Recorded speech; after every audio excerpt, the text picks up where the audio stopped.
Hello, and welcome back to the podcast that drinks and knows things. I am here by myself in the studio today. I'm Luke, and we are doing kind of something new today. We are going to go through a pre-recorded episode that we did because we really wanted to hang out in the chat with you guys in the live stream right now.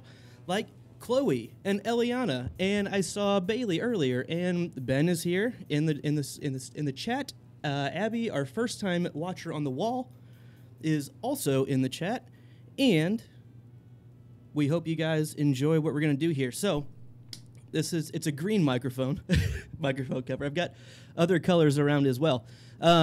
For new watchers, we do have a first-time watcher, so in the chat, please keep it spoiler-free up till this episode here, Season 4, Episode 4, Oathkeeper. He knows the words here because it's all written down for him. Anyway, we are going to jump right into this. If you guys could share with everybody you know and their friends, we would really appreciate it. And I don't know, I don't really have anything else to say. I'm drinking. I hope you guys are as well. And let's do this damn thing.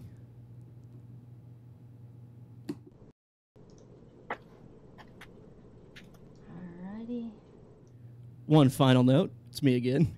This is all uncut, unedited, unbroken. So there are mistakes, and that's how we live our lives. So let's get back into it.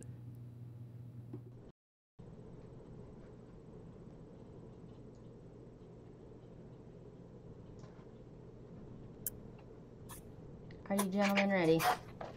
Good to go. Alright, I'm going to close my door just to keep the hounds out. Alright, we're recording, babe, just so you know. Alright.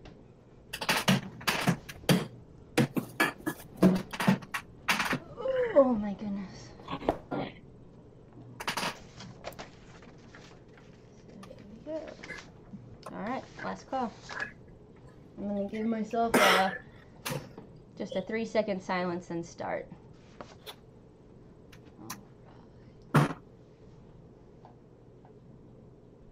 Welcome to the podcast that drinks and knows things. I'm hosting tonight, and my name is Abby, aka Gertie of House Condescension. Tonight's episode title is Injustice for All. Recording tonight on August 5th, 2018, covering Season 4, Episode 4. The Game of Thrones title is Oathkeeper. I am joined tonight by my co-host, Glenn of House Dog. Hello. Hi, Glenn. Hi, how And you doing? good, I'm doing good. Ben, aka Sly of House McLean. Howdy. How's it going? It's going pretty good. And lastly, we are not joined by Lucan of House Blackmead. I think Womp womp. he's fallen off the bandwagon somewhere. I don't know. Well, hopefully, maybe he'll call in tonight. Who knows? He's being Munsoned. Yep. You better get back quick.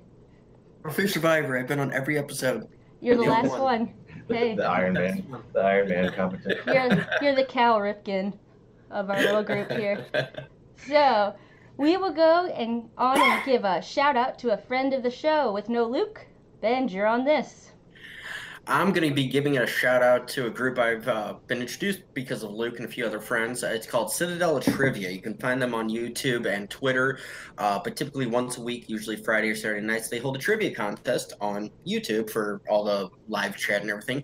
And 2 weeks in a row of Jeopardy. Technically, I missed the week in the middle, but they did Jeopardy 2 weeks ago and last week. I'm the winner. I was top dog. So I challenge anybody listening. Find out when they're doing it next, especially the Jeopardy hosted by Felicia and Milt. I will gladly be on there to take on all comers. I'm not that good. I just get lucky with a lot of my answers. So just like I said, look them up. They're fun. It's a lot of Game of Thrones stuff, but they go into a lot of like sci-fi and all sorts of different comic book and everything. Any nerd culture you can get into, they're into. So they're a great one to watch and have some fun with. Question: Do you have to answer each question with like a what is or who is or stuff like that? No, I kind of wish you would, because as fast as I type, I could actually increase my point skill. But no, you don't. You just have to type in the answer. Yeah, I would get it wrong. It's a fun. Yeah, well, and that's the other thing. You can get multiple guesses. So the first 3 people get the right answer. So so you can just keep guessing? Mm-hmm. Oh yeah, I'll throw down like 3 or 4 answers in. Super cool. All right. You too can be featured as our friend of the show by following us on Twitter at KnowAndDrink. I have to scroll over to the side here. Our show is produced with the love and support of our wonderful Imaginary Legion patrons. Learn more at Patreon/StayImaginary. Now, guys, I did forget to ask, what are you drinking tonight? I have a Jack Daniel's Jack Apple. Ooh. Or whatever it's called. Is it good? It's all right.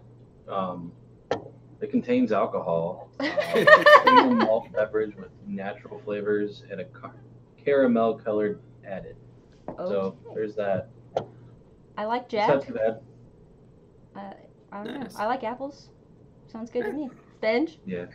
I am drinking a Blue Moon Summer Honey Wheat beer. It's a Brewer Select. It's fairly tasty. It's a perfect little summer beer. That's nice and honey flavored. Sounds good. I am drinking Marjorie Margarita. I made it up tonight. Nice. I like her. She's pretty awesome. So it's a lot of bit of tequila, a little bit of sweet and sour, and a good splash of Grand Marnier. Excellent. You only need 4 ingredients in a tequila.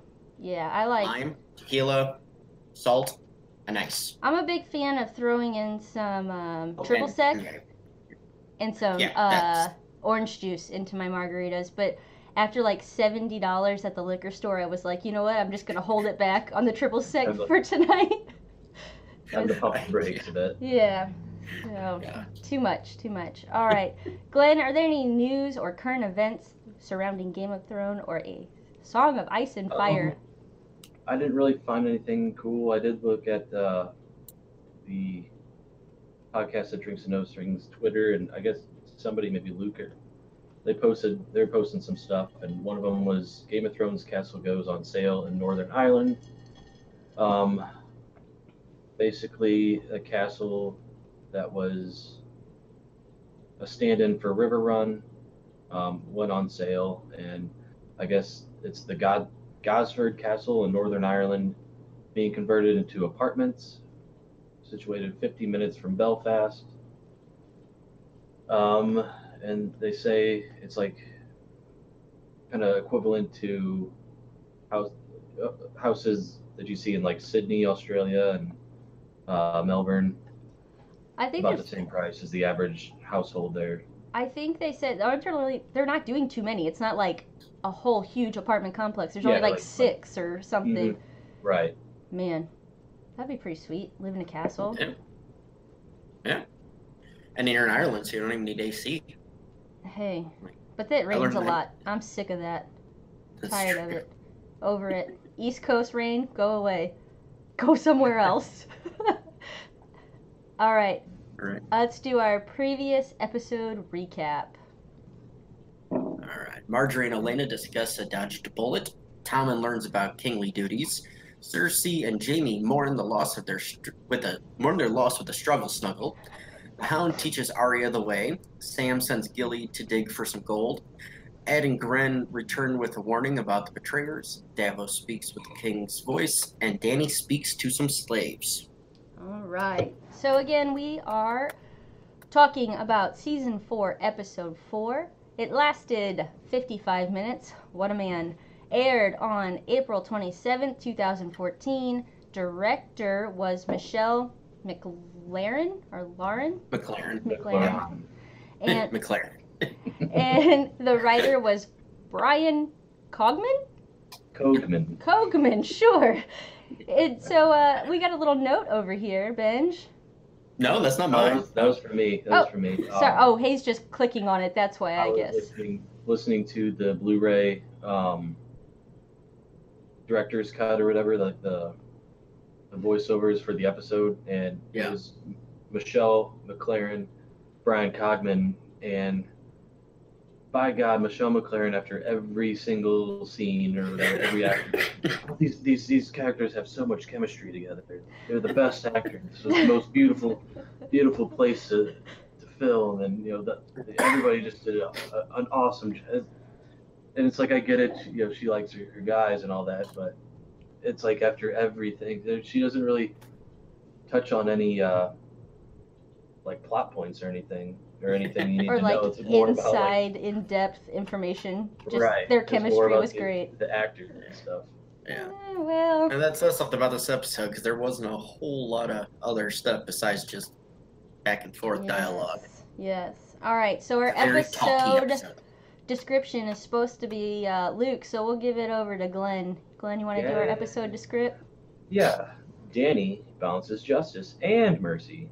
Jamie tasks Brienne with his honor. John secures volunteers, while Bran, Jojen, Mira, and Hodor stumble on shelter. I have a better idea. We should have just cut that out. Luke's not here. That's his favorite thing. So, whoops. Just kidding, Luke. We'll see if this happens. All right, everybody get your thinking caps on, because it's time for Quill and Tinker Pub Trivia. Question. Grey Worm asks Miss Sandy if she remembers her home. She mentioned she remembers something from her capture very well. How old was she when this happened?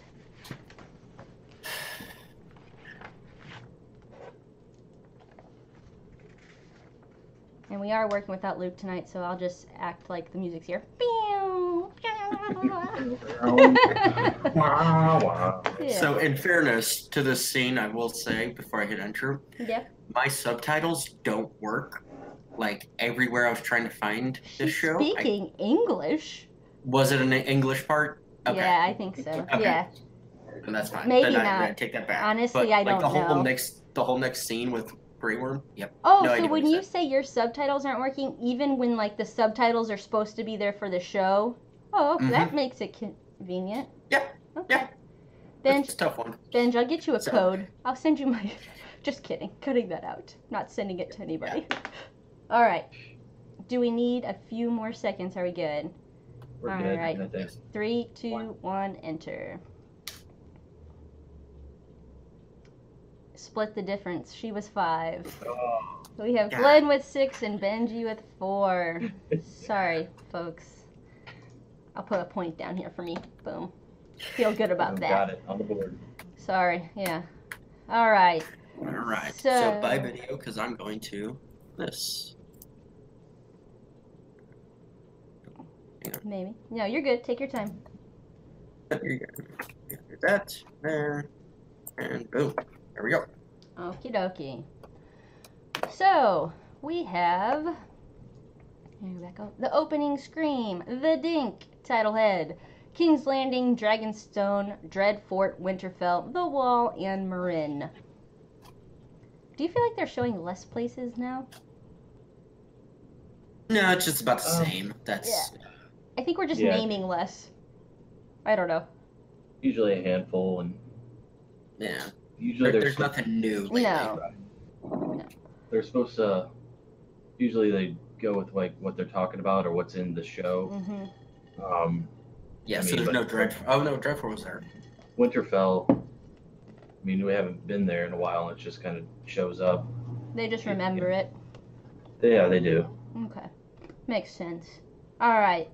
Marin, or is it Marine? Marin. Marine? Okay. So we have Grey Worm, Missandei, Dany, Barristan, Marinese slaves, and the sacrificial Master Ham. Grey Worm gets lessons and teaches the Marinese slaves how to free themselves. Oh no. If you'd like to start, I don't even know what I just did to my Google Docs. Oh, Lord. I just deleted the whole entire thing. That's all. No big deal at all. Okay. I was like, oh, my Lord. You want me to just go? Yes, go ahead. It's back, but go for it, Glenn. Yeah, so it's basically go time at this point for Grey Worm and the boys. The veteran slaves are kind of saying that, hey, look, we're not going to do this because we've already been through 2 slave revolts, and they both went downhill for us, so that's not a good idea. Fortuitous timing by Grey Worm, though, as he's just like the salesman that's like, are you looking to revolt but have no weapons? Then do I have the weapons for you? It's very convenient, I mean, that they were just having that conversation. Talking about it. I do like that we get to see the uncertainty aspect of the Marinese slaves. I think it has to be exceedingly hard to put your faith into something that's completely new, or, I mean, other than her coming and saying, yeah, I can do these things, or whatever. I think as somebody who's oppressed, you always have that, like, is this a trick? Is this testing my loyalty? How do we do this? You're so oppressed that just, like, going in so gung-ho is a little unbelievable. So I like that we get a little bit of the, are we sure this is a good idea? Yeah, well, that, and on top of the fact, like, I'm going to steal Luke's note here, you know, he puts, you're unsullied. They taught you how to fight before you could walk. We have no training. We're no soldiers, no weapons. And Grey Worm comes back with, kill the masters. Because here's the thing, these people, as slaves, even though they were slaves, they've actually been treated fairly well. They even, the one guy, I believe, does say, you know, why do we need to revolt? You know, I'm, you know, treated well. I'm doing okay. You know, we don't need to, you know, listen to this dragon woman, this dragon queen. You know, and so I can understand their hesitation, some of their hesitation, because, you know, even if you're a slave, but you're treated okay, you know, it's hard to break that chain. Yes. I mean, just to jump in full-fledged without any guarantee. And what if they do revolt and they lose? You know, like that, there's that whole other side of the coin. I just am glad we didn't see Danny go in here and just, voila, freed slaves, everybody's happy. Like, there was a little bit of the other side to it. Yeah. Getting behind her. So I'm going to, on my note, I'm going to jump back to the beginning of the scene with Grey Worm and Miss Sandy. It's a very cute scene between the two, her trying to teach him, you know, how to speak English at the common tongue and everything. And I like how Grey Worm's like, Miss Sandy teaches good. And he looks at, you know, when he says that to Danny, and Danny gives a look to him, and it's just kind of like, I bet she could teach you a few things, Grey Worm, you know, kind of unspoken, but, you know, visually spoken that he doesn't get. I like that she asks him if he remembers, like, before, I guess, he was captured or whatever. I'm not really sure the exact... Before he got castrated, I think. Yeah, and he says something about, like, I don't remember anything before then. And she just, like, calls him on his bullshit right there. She's like, that's not true or something. I'm like, oh, okay. So, it's interesting. She don't take no shit. I like that. So the next, well, I was gonna say the next part to this is I got the picture on the wall. Oh, yes. You know, this was pretty cool. You know, see the master walking down the hall or down the alleyway, and then walks up on the sign, and then all hell just fucking breaks loose on him. I think there's also a shot here where they show like the top of the, I don't know, castle, wherever they're at, and it has the banner that we see later on. But you can't, at least I couldn't when I watched it, tell what was on it. It just looked like a big black thing hanging up there. And later on, but you see it here. 2 scenes. Yep. Give it about 2 scenes and you'll see it. Yeah. I think, are you done? I'm done. Are you good? Okay. No. Yeah. I was gonna say that Kill the Masters. Like, I think they did that. The directors put it in there that way, just so like the viewer would understand it better. Because I think technically they would have it in like, they would write it in like low Valerian or something like that. Yeah, exactly. From your knees or whatever. Yeah, whatever they say. That would make more sense. You know, more people there could read it. So, anything else from this opening scene? No, I think we're good. All right, so we are going to see Danny, Barristan, Jorah, and Grey Worm. Danny is reminded of how many children were left on her welcome. Were left at her welcome. And decides to answer justice with justice. We'll go with you, Glenn, again. Yeah, so fuck you, old man. Like, he just gives a suggestion and just immediately headed off at the pass. Yeah. Like, Kind of unfortunate for him. And then my second note, the way that the Masters are kind of held up, just seemed like, and that's another Targaryen first down. I'm not on screen. that's funny. Yeah, I don't have that picture. I should have gotten that one. The first down. Yeah. Okay. Well, we'll just pretend like Daenerys threw a Hail Mary and she's down at the 1 or something. Yeah, it's kind of a first down and 10. First down, dragons. Man, that would have been a better capture. Screen cap. That'd been awesome. Sorry. Hey, I'm trying. Look through the notes, First okay? time. Yeah. I'm new here. I like that, just as Glenn says, like, she just shuts down Barristan, like, right off the bat. I don't think he's necessarily wrong in all situations with that type of logic. But injustice with mercy, it could make you appear weak. And I don't think Dany at this point can afford to appear weak. I think she doesn't want to look ruthless, but to be feared is a good thing in her, for her, place in the world. And the thing is, too, this is a sign of Dany's letting her emotion come over the sound advice of, common sense. I mean, and it's not a bad thing. It's not the wrong choice. She's just making it known that, injustice will be served with justice. Have, what is due to these men. And kind of thing. It kind of goes back to the Miri Mazdor thing. It's just like, I don't want your screams. I want your life. It's the cold ruthlessness that's just inbred in her that's, finally come to fruition. Again, it's not the wrong thing. It's just, at these times, it very much pops out. It doesn't matter if she could be good. That's not what she's going to be. Right. And so that kind of ties into, and this is the shot I was talking about, Ab. Yeah. Now that my note goes along with, that's a pretty badass closing shot of Dany atop the pyramid, listening to the screams of the Masters, yes. And just cold-blooded, standing up there, the dragon, on top of the, I can't remember what that's called, the statue itself. That's the harpy? Yeah, the harpy, thank you. Yeah, draped over the harpy, and it's pretty powerful, and the swelling music and screams. I had to make sure to get the best picture I could on this one. Right. That's what you were talking about, Abby? No, so earlier when they're going in the alleyway and they're hunting down the Masters, or the Master realizes they're coming after him, he looks and sees that words on the wall, and just kind of, there's a shot where that is in the background, and he kind of sees it and kind of does like a, what the fuck? Yeah, but at that point, you didn't, at least I didn't know watching, like, I'm like, that is a gray or a black thing hanging up there. I didn't realize it was the Targaryen banner at that point until this part comes in. I was like, oh shit, like, okay. So that's pretty awesome. Question, who do you think hung that banner? Jorah, come on. Hang this banner by yourself. Yeah. He probably that's gotta just be did. a Dari 2.0. Oh. He's still trying to get in the good graces. No, Dari did the higher side. Jorah did the lower side. He's just one of them,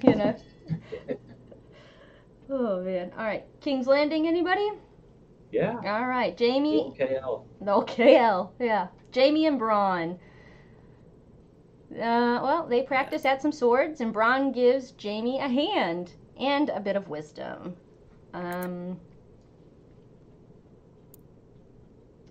Benj, you go ahead. Yeah. So I like how Bronn, goes on after he knocks his dick in the dirt. He knew you'd ride day and night to fight for him. Would you fight for him now? Fuck. Honestly, he should be Sir Bronn, the heartstring tugger. Yep. Is what I should dub him, because he just knows how to needle right, but in the right way. Like, he's like, dude, he wanted you. He's, you're everything to him. And you're just gonna turn your back on him? Yeah, I have the exact same note, pretty much. Bronn just spitting those truths, and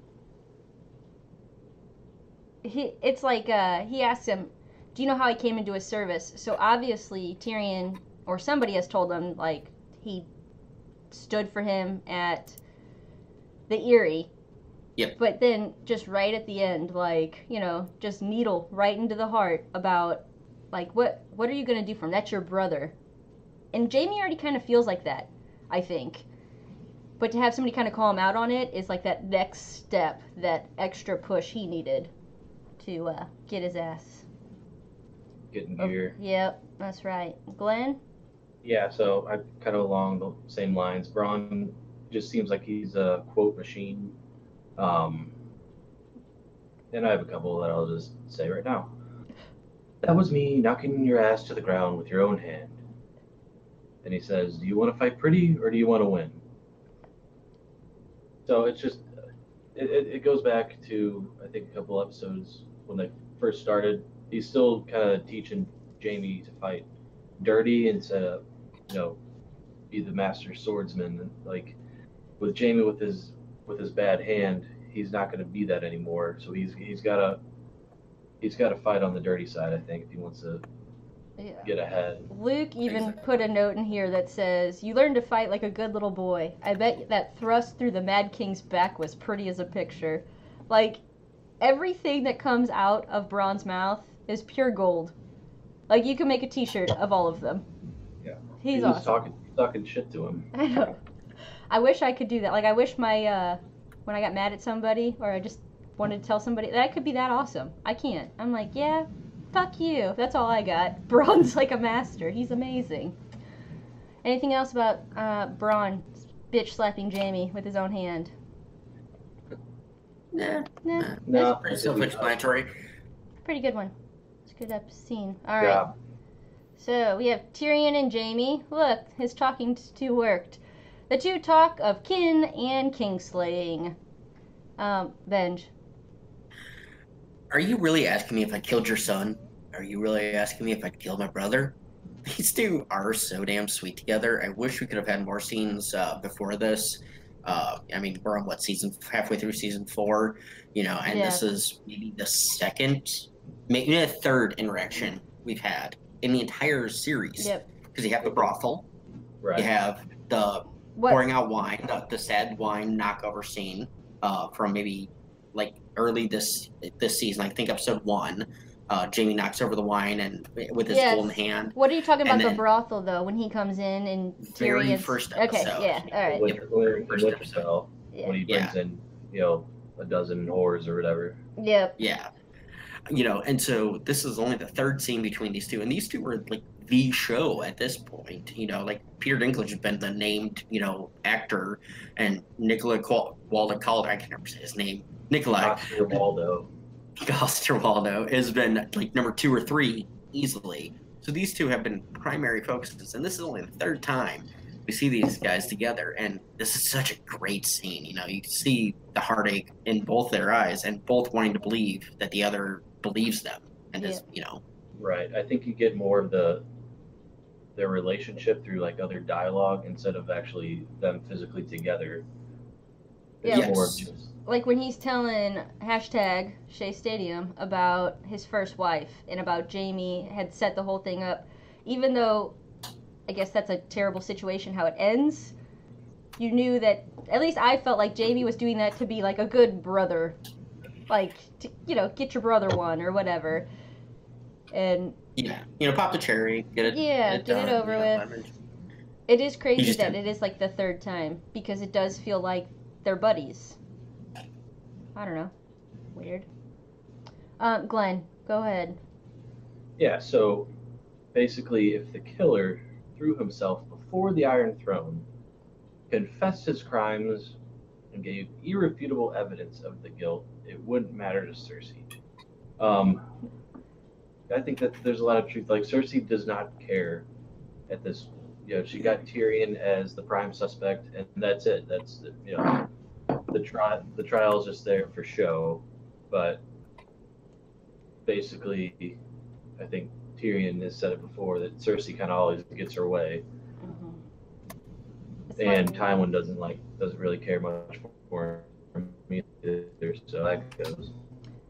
Hold on, guys. 1 second. All right, hey Glenn, that last sentence you just said about Tywin, just re-say that. I just got laggy on my side and you sounded like a robot. Sounded like a robot. Yep, you did.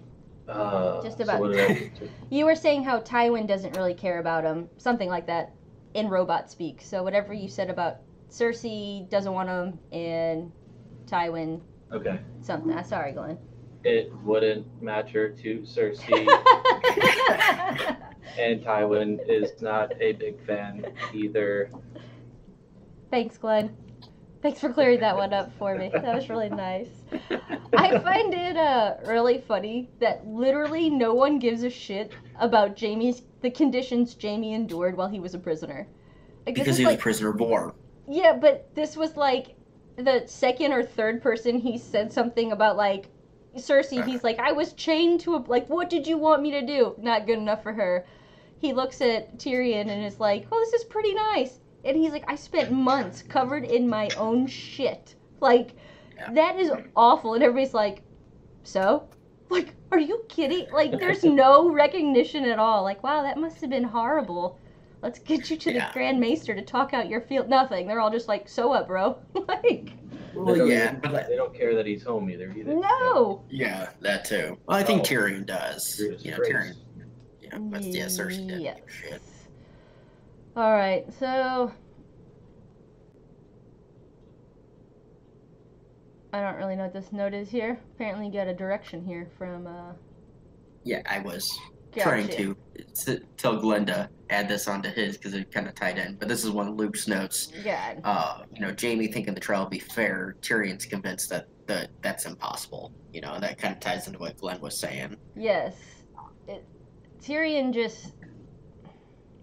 I wish he didn't feel that way. I wish there was... On my end, it does seem impossible for him to have a fair trial because of Cersei's influence and her hatred. But he does have Jaime there now. Like, I do hope that Jaime takes some steps to get him a fair trial. Or a more fair trial, we'll say. I don't know. Right. It seems like Jaime, like, he doesn't want to tell him that, I think you're innocent. He doesn't want to step on his words, I think. But Tyrion's just like, look, I didn't do it, so there shouldn't even be a trial. And Right. Jaime's like, well, that's why we're having a trial. And it kind of reminds me of like the 1985 World Series with the Don Dinkinger play. Yep. Where he screwed up the last play of Game 6. Yep. The Cardinals had won. But like all the naysayers are just like, well, there was a Game 7. Like, well, there shouldn't have been. Yeah. Yeah, there shouldn't have been. It should have been over. Right. Hi, Poe. Hi, Poe. Right. Always, forever, bad umpiring calls will always be Don Deckinger's. Damn. Dude. All right. Another damn dink. Yeah. The So, dink. we're going to go with Marjorie and Olenna. Another walk through the garden leads to some plotting and revelations. So, I'm going to start with Luke's note on this because it's the best. I have to take one more leisurely stroll through these gardens. I'll fling myself from the cliffs. That's definitely a David and Dan nod to South Park, calling them out the previous year. Because South Park had a episode called The Red Robin Wedding. And the whole episode, it was like a 3-part episode where basically Eric's trying to convince people to get the Xbox 360 instead of the PS4 or whatever. And he keeps walking people through these gardens while he plots like, hey, we gotta get Stan, we gotta get Kyle. And finally one guy calls him up, he's gonna betray you, he's gonna neighbor. The neighbor's like, he keeps walking through my damn garden, and talking of betrayal, he's gonna screw you over. Well, it's funny you said that because I think Luke really wanted to say that, and Luke's here now. Luke's here! Luke's Hi, here. Luke! He's kind of here. So there's that. Hi, Luke. All right, well, we will... Hello. Shall Can you we, hear me? shall we continue, or shall we take a short break? What do you want to... Should we just go, or do you want to take a short break? Just keep... To try to figure it out. All right. We'll just keep going then, I guess. I mean, we're not that far into it, Luke, so up to you. Throw him at him, Glenn. Just hit him right in the kisser. I don't know if you like. Alright. So, I like in this scene that Marjorie, nope, lied. Olenna, she says, I was good. Very good. And you're better. You can be better. I think she says, and you are better. Actually, some of the thing I kind of just jerry rigged something. Alright, guess what? We're gonna hold. Yeah, Yep, pause. we're gonna take a break because Luke is really loud. That's okay though. That's all right. I need a beer anyway. Perfect. Alright, I'm gonna take this minute to go pee. All right. I mean, make water. So they're taking like a minute break. Okay. So, are you plugged? Where are you plugged in? This. So I unplugged these. Like it just wasn't working with the Surface. Fuck off. So I just did something. What does this Make it go work. to? This is the headphones. Right. So, what are you? What is your mic plugged into? Because this is all turned off. It's working. Yeah. Yeah.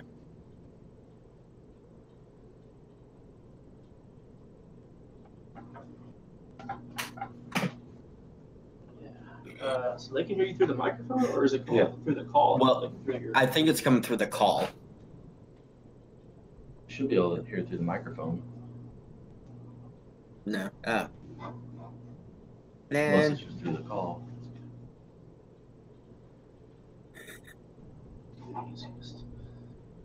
Cool. Instead of changing anything that you're doing, just take this upstairs and jump into the call on the computer upstairs. That's gonna be the easiest. Instead of trying to fuck with what you got going. See you later.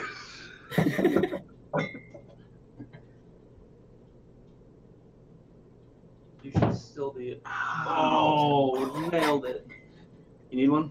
No, I got a cooler. All right. See you in a minute. Yeah. Hey, Glenn. Yeah. Yeah. So, yeah, you are coming through the call, not the mic. Okay, that's what I thought. Because it's been pretty echoey, and it's fine. I mean, it's not a huge deal, but yeah. I was trying to figure out why it was sounding that way. But, yeah, no big deal. Yeah, he's going to go upstairs and just jump on the computer up there. Okay.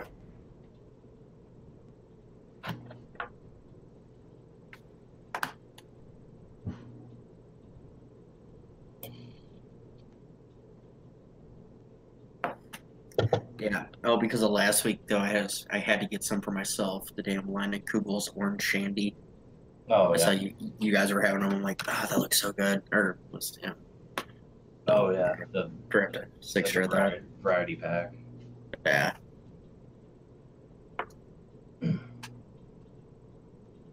I'm actually kind of surprised about this honey wheat. It turned out it's actually fairly good, or pretty good. Is that another variety pack or? No, it's just a Blue Moon 6 okay. pack. It was on sale for like $6. So.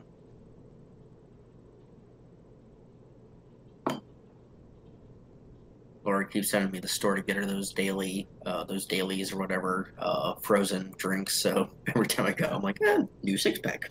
Sure. Yeah.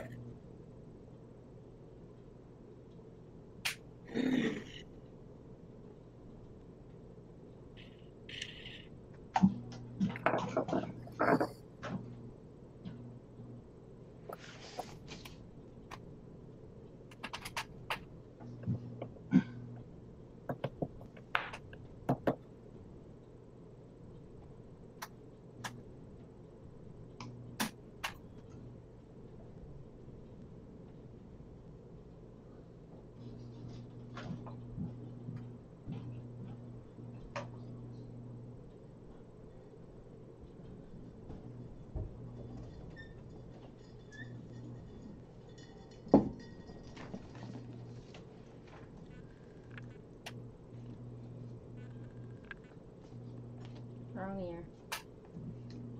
There you go. What's the word, hummingbirds? Yeah, he's upstairs. Yeah. So I think he's jumping on now. Oh, okay. There he is. Oh. Hi, Hello. Luke. Can you hear me? Yeah, scoot to your left, or your whatever. Your face is halfway cut off. Your face is halfway cut off. Is it really? No, Well, of course not. duh. That's ridiculous. All right, Luke. Since you're here as the host, I'm invoking my right to do this. Okay. Here's your question. Okay. I have not watched this episode all the way through. We'll see how this goes. Grey Worm asks Masandi if she remembers her home. She mentioned she remembers something from her capture very well. How old was she when this happened? 5 years old. Bam. Luke gets it. I shouldn't have given should an have option. No, you should have. He wasn't here for the question. Oh, But he gets the point. back up to the top. Where's Whoops. Me and Glenn split. Like I did 4, or I did 4. Yeah. He did 6. And Yep. I've seen the first 15 minutes of the episode, so that was in there. Yes, it was. Now I gotta figure, where were we? I just went off my spot. Here we go. So we're with Marjorie and Olenna. Let's start back Okay. there. Great, cool. They walk through the gardens, and it leads to some plotting and revelations. Luke, now you present us your idea here. The same story that we just said. Yes, in Luke's voice. Oh, did you already read my note? Yes, that was. Because I don't know exactly what I'm still trying to get to my notes. But I really liked this scene. I thought they were pretty funny. Mhm. I think the line, if I'm remembering correct, that I pointed to was Olenna kind of saying how she was really good at putting out. Am I wrong on that? You are, So- but that was my something along note. Those lines, yeah. Yeah, my note was I was good, very good, and she even says, what's her husband's name? Luther. Yeah, he couldn't walk the morning after, and when he could walk, all he wanted was what I had given him the night before. That's Dang, girl. Get it. What a Yep, babe. definitely. What babe. a babe. All right, Glenn Dog. Bust Yeah, on. my only note is I think she says she's going to get out of Dodge, which is just convenient for her just to get out of the shadow of Joffrey, I guess. As she mentions to Marjorie that it was kind of her idea, or not to let her marry Joffrey or whatever. So I guess it's just a good opportunity to, while everyone's kind of focused on that, to get out of Dodge. And then she mentions to Marjorie, hey, like, go build a relationship with Tommen, Yeah. just because Cersei's going to turn him against you any chance that she gets. Yeah, and like they were talking about, Marjorie's like, well, his uncle could have killed him, and could have been responsible, Tyrion, and all this. And she's like, oh, he could have, but he didn't. But he could have, but he didn't. You didn't think I'd let you marry that little beast, now, do you? And it's basically, did you understand what she was saying? Yes, definitely. What was she saying? She said she had him killed. Like, she's part of the plot. Her and Microfinger. My idea is her and Microfinger in their little exchanges earlier on this season, last season. I don't really know. Whenever they were talking, they were plotting this. They are, the Tyrells are Microfinger's new friends. And what I wanted to do and I didn't do was go back and watch the previous episode and see where the slip was. That's the only thing. As soon as we started talking about this, I was like, shoot, I really meant to see like how it unfolded. So that's pretty exciting, though. I love the way Olenna kind of breaks open the way she says that. She says, yeah, he would, but he didn't. Like, clearly, like, oh, she has a good read on Tyrion. First time you're watching it, she's like, okay, yeah, she's got a good read on Tyrion, and clearly, we know that Tyrion wouldn't do that. We've seen him adamantly, profoundly say that I haven't done that. So it's like, oh, Olenna is a strong character, good perceptive skills, and then she says it again to like really insinuate get your head out of your ass. Yeah. We did this for you and for us. I also thought, like, what a good grandma. Like, good looking out for your own family. Like, we could not have you married to him. So that's... Yeah. That's and then the advice of, now you need to talk to the next one. Yep. Because before, shit goes south or goes sideways with that one. Before Cersei really stops letting you have a chance of doing that. I also think it makes it very apparent what has gone on here because of the way the scenes are cut. This is directly after Microfinger and Sansa are talking, and it cuts right into this scene of Marjorie and Olenna kind of answering Sansa's questions almost. So I was like, oh, well, this is new. I did not really... This was not where I thought this was going. But I like it. That's exciting. I'm good with it. Yeah, they're talking about new friendships and stuff like that. Yeah. We'll get to it, but yeah, that's what they're kind of going hand in hand and almost for the viewer to set up the next scene. Yep. And you're like, oh, I get it now. Oh. It's a little heavy-handed, isn't it? Oh, yeah. So my note on here, I see it. You guys have already mentioned it, I'm sure. But, Olenna says, if I have to take one more leisurely stroll through these gardens, I'll fling myself from the cliffs. And I find this really, really funny that they put this line in here because in one of the DVD commentaries, Dave and Dan, Weiss and Benioff, they talk about how after they saw the South Park episode where they make fun of walking and talking in the gardens so much that they were like, yeah, we do this a lot. Yeah, so, it's funny they worked in a native line of it. Because this was about the same time the South Park episode, or the 3 episodes came out about the Game of Thrones South Park. Right. Yeah, because they came out right around the Thanksgiving time or October, and then this premiered in April. Black Friday. Yeah, then this premiered in like April time, so just perfect time to get a line like that in. Spoiler, I'm not really a South Park watcher, but that's okay. I just found this line absolutely hilarious on its own. It was a good line. I know. Yep. So we're gonna go see Tommen and Marjorie and Cersei. Nope. Yep, we're going to Cersei and Jaime. I There you missed go. one. Sorry. Yep. So we have Cersei and Jaime, and she questions of Tommen's safety and Jaime's loyalty. Benj, you Yeah, take that one away. So, okay, after last week, this anger and hostility towards Jaime is a little justifiable. I'm going to stick with that because what we saw, how he treated her, what he did, Yep. yeah, she can be pissy. Definitely. First time I can say that. Definitely. Glenn? Yeah, so basically, we doing it? Take your time. Okay. Sorry, Luke's back down here. We're trying to figure out, or something, I don't know.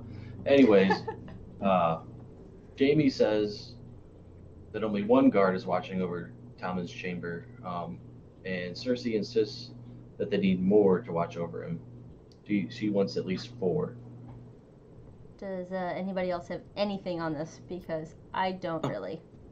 Well, her wanting 4, I mean, does she want 4 at a time? Because there's only 7 of them. But he is the king, so, I mean, that's the king's guard. Yeah, there's only, okay, but 4 at a time I know. means one person will never sleep. Yeah. If you do 12-hour shifts. How's the rotation go? Yeah, There's going to be 4 so. at a time and 3 guys that presumably are not going to be watching him. Yeah. And then when they sub in, and then one guy just is kind of shit out of luck. Yeah. Exactly. I don't really have anything to say. Cersei is just Cersei, in my opinion. Excuse me, opinion.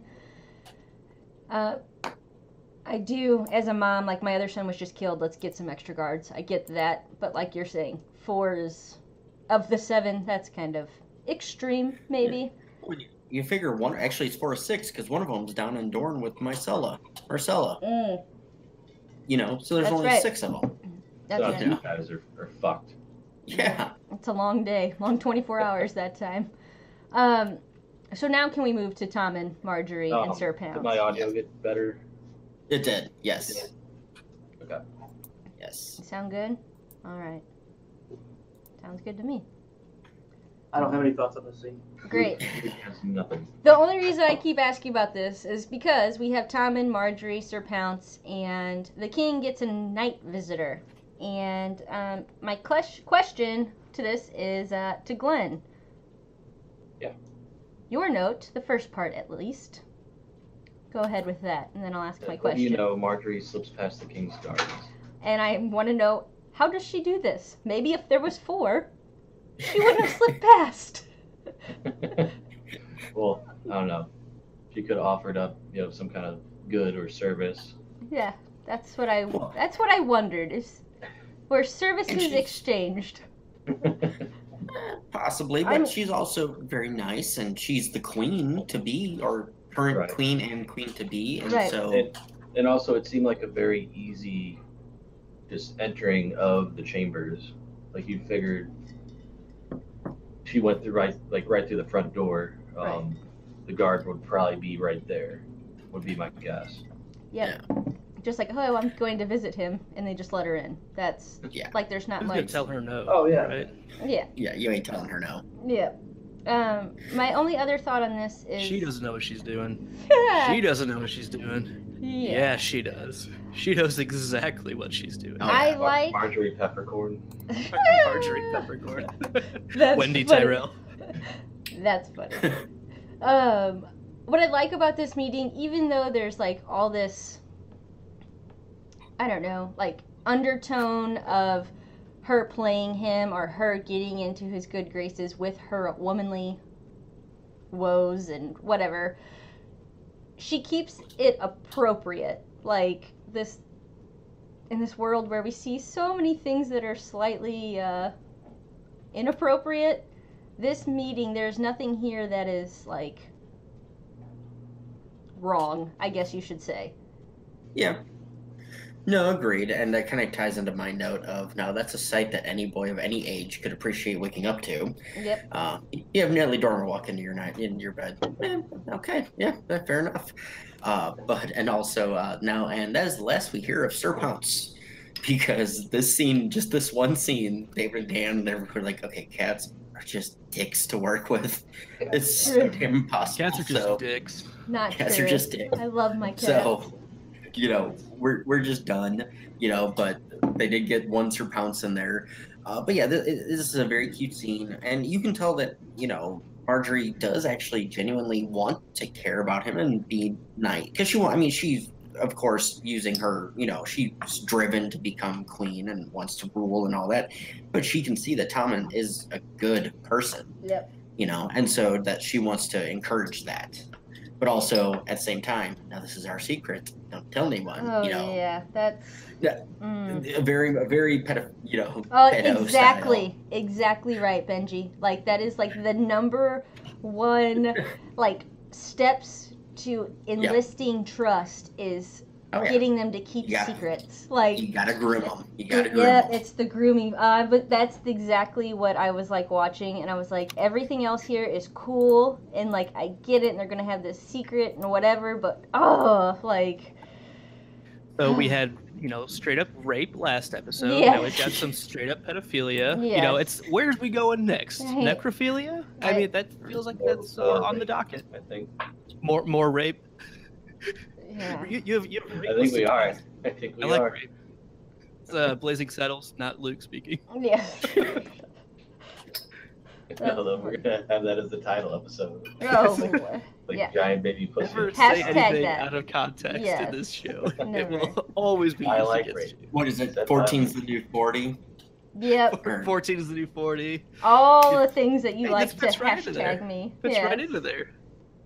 I think, Glenn, did you get your second point out? I did. I kind Yeah. of blew my load a little bit early. A scene or two before that. But yeah, same thing. Marjorie just trying to get on his good side before Cersei turns him against her. Yeah. So Good looking out. All right. This half screen thing over here is killing me, but that's okay. We saw them. So we're gonna see Brienne, Jamie, Pod, and Braun. Brienne is given some gifts and sent on a quest with some company. Company. Company. To the day, Pod. All right. I love the look of the blade. I think it looks Yeah. awesome. It's a cool picture of it too. Nice capture. Thank I you. like the smell Thank of the you. blade. It smells good. Yeah. It looks. I mean, even compared to ice, that shot there makes it look fucking massive. Thanks. It's all about those angles. It's all about the angle. It is. All about the angle. Just take notes, young men Oh, out there God. studying art fiction. There are very many unflattering angles. Oh, Lord. Okay, anyway, so Thanks, Glenn. the blade looks good. Yes. All right, Ben, go ahead. So I think it's fitting for him to give her the sword to, basically Ned's sword itself so she can go defend his daughters. But I wonder how Tywin will take this when he finds out, oh yeah, you remember that Valyrian steel sword you had made for me? Yeah, I gave it to my man friend. That's a slap in the face. That's how he's going to take it. I mean, he probably will be kind of upset, but I think Jaime is the prodigal son or whatever. Like he's still no Tyrion. I mean, I think he's a bit bigger than him. And in fairness too, I mean, there is another sword out there, so it's not like that. They're losing a family sword. They're losing they still have the widow's wail or whatever. Yeah. So family swords. Are we assuming that Tommen is getting widow's wail now? Right? They haven't talked about that, have they? No, that's what I would assume, though. I mean, yeah. Or is it going to Sir Pounce? Sir Pounce, like Puss in Boots. He is like this. Shrek. The cat they used is like the same coloring as Puss in Boots. It's like Sirio Farrell. Sirio Furrell. For real. Sir Puss. Sir Puss. Pussy O'Farrell. Alright. Pussy O'Farrell. Alright, so here we go. Alright, so do you feel like the reason Jaime is doing all of this, sending her after, giving her all these things, because I think he's playing towards her honor, and he knows she's gonna go. I feel like it's just to protect her from Cersei. Yes, I agree. I don't think that he told Catelyn he would return them, and Lannisters do pay their debts. So I do think in good faith that if Sansa was there and Arya was there, if he had the right opportunity, he would get them to safety out of King's Landing, what have you, maybe. But he was there when she was just Tyrion's wife. He could have done something with Sansa then, right? I mean, we've had, I would assume, a couple weeks. Well, I think that at one point he does, like, when Bree calls him out on it, he's like, look, like her family's basically all dead. Yes. Like, this is the safest place for her. And according to him. Right, and I think and that... knowing she's...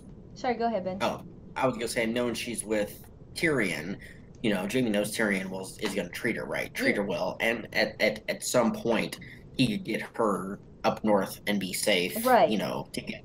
He feels like she is safe with Tyrion. Yes. So I feel like this is just a fake mission he has made up for Brienne to get her away, because. Yeah. Maybe not fake mission, but just get her out away from Cersei. Get her, an opportunity, a reason to get her along with Pod, out, because I think Cersei at one point referred to her as, that cow or whatever she said. Yep.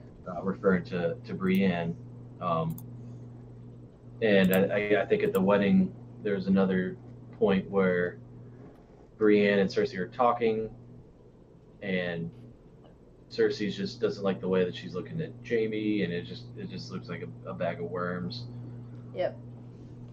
Pod as well. Pod, I think basically must have been a Tyrion wish to Jaime to get Pod out as well, because of what they could do to him to try to confess for Tyrion. Doesn't Pod even say like he would, or told them he would like stand up and be a witness for Tyrion?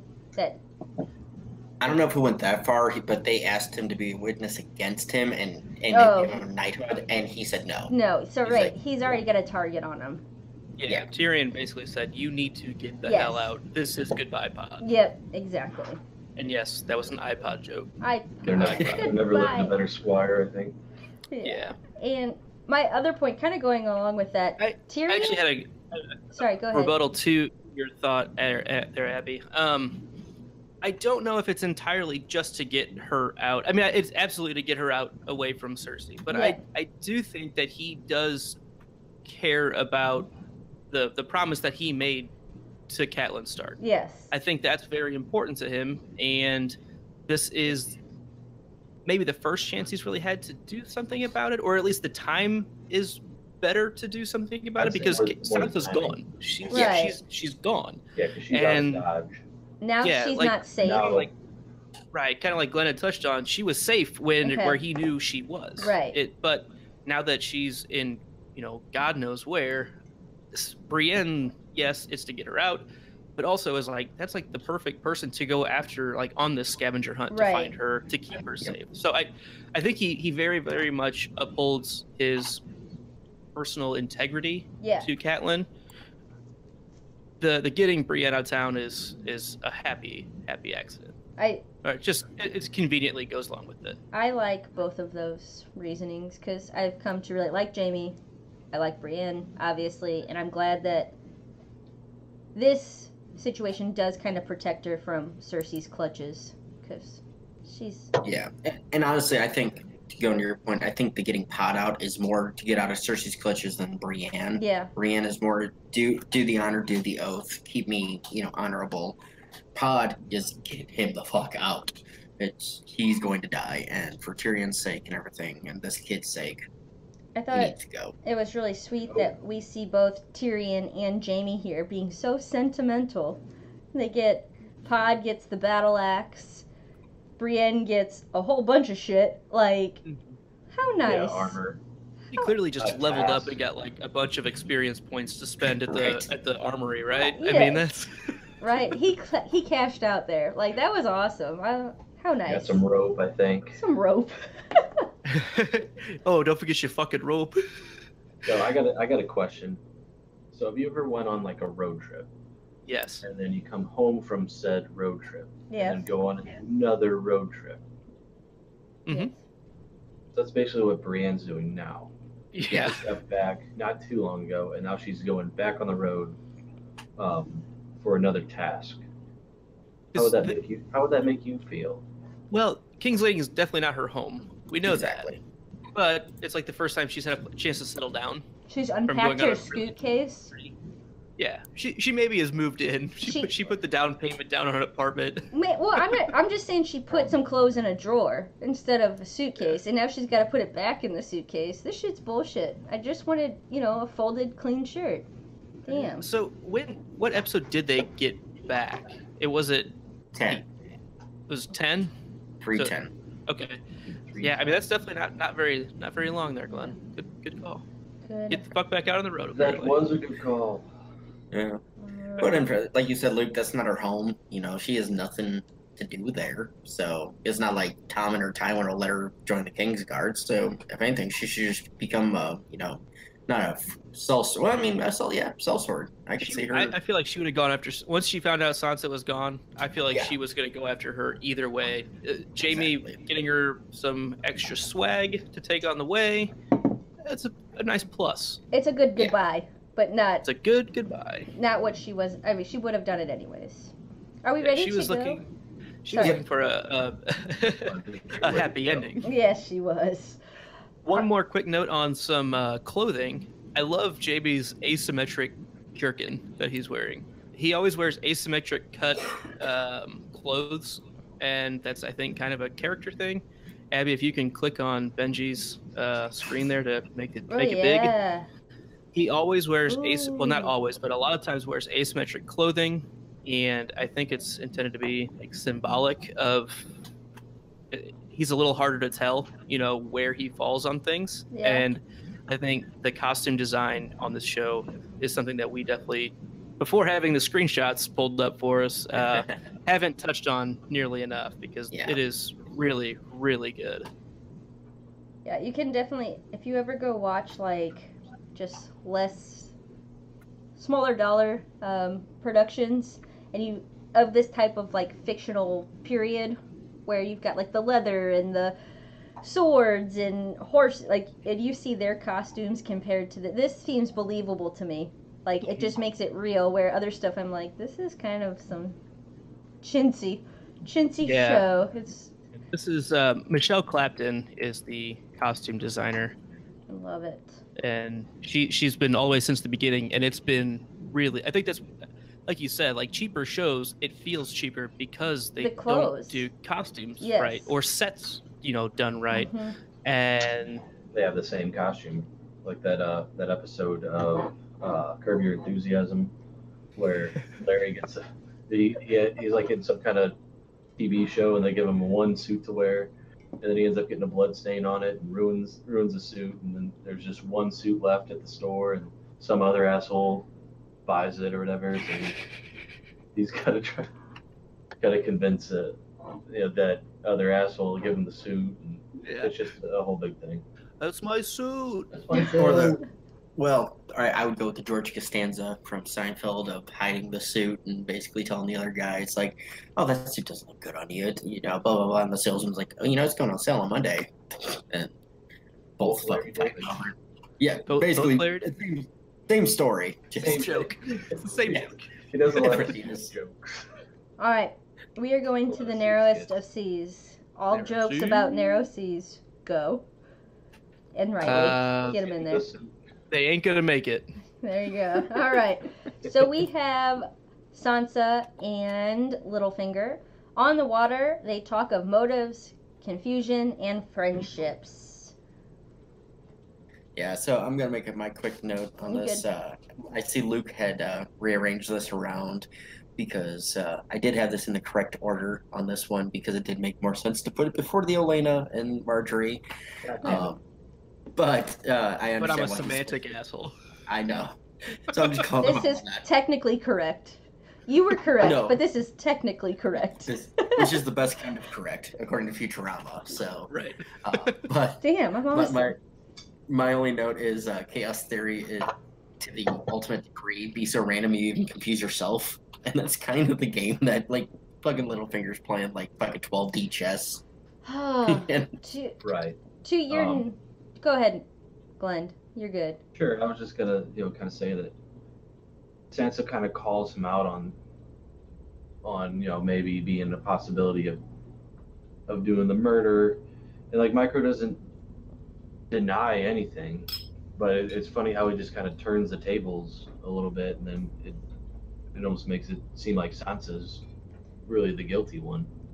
Yeah. He definitely kind of plays up you had a hand in this. Like, definitely, like, brings up the guilt, and it kind of, this is, again, one of those, like, kidnapper tricks, like mental. Absolutely. Like, hey, you can't leave me because you're fucked if you do. Like, everyone's going to think. Be believed. Yeah, this falls. It's funny that we've seen, like, such shitty manipulation in several different ways in one episode. It's pretty, like, really dark territory, psychological stuff going on. Yes. Yeah. I do like here, though, even though he is manipulating her, she doesn't back down here. She doesn't just take what he's saying at face value. She says to him, who could trust you? Right there, she's like, I'm not, and he kind of changes his story or whatever.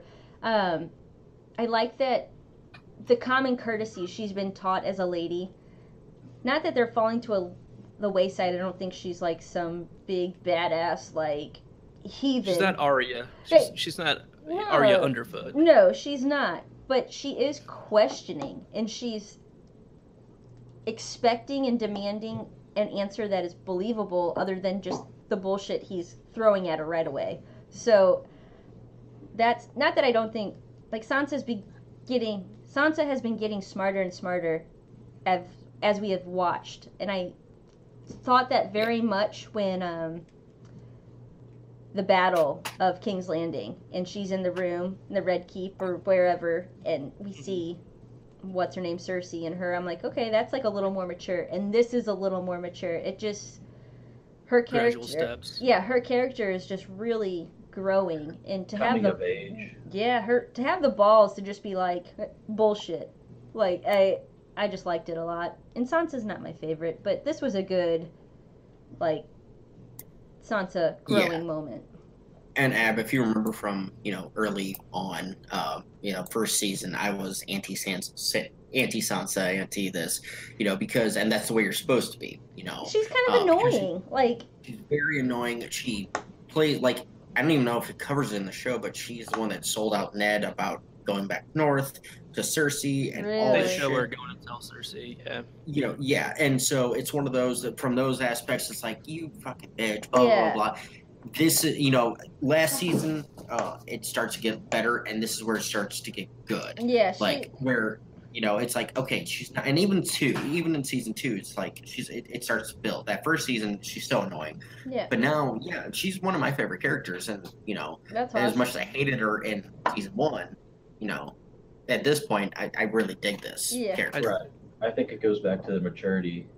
You can tell that she was definitely not ready to match wits against somebody like Cersei, but now she's getting more and more mature, as the seasons pass.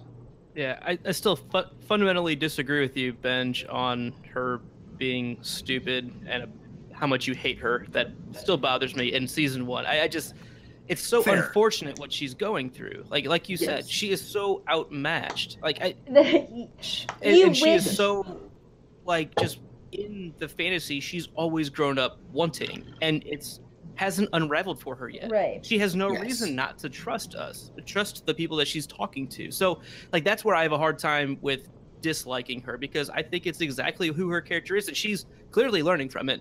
But well, like my point being, it's frustrating hearing the Sansa hate early on, because she honestly hasn't had a chance to grow up. She has had no reason to grow up at that point. Agreed. No, absolutely agreed. And like I said, on this watch through, I've tried to be a lot cooler and calmer with it, even on that first season. I think. Cheers. I've noticed.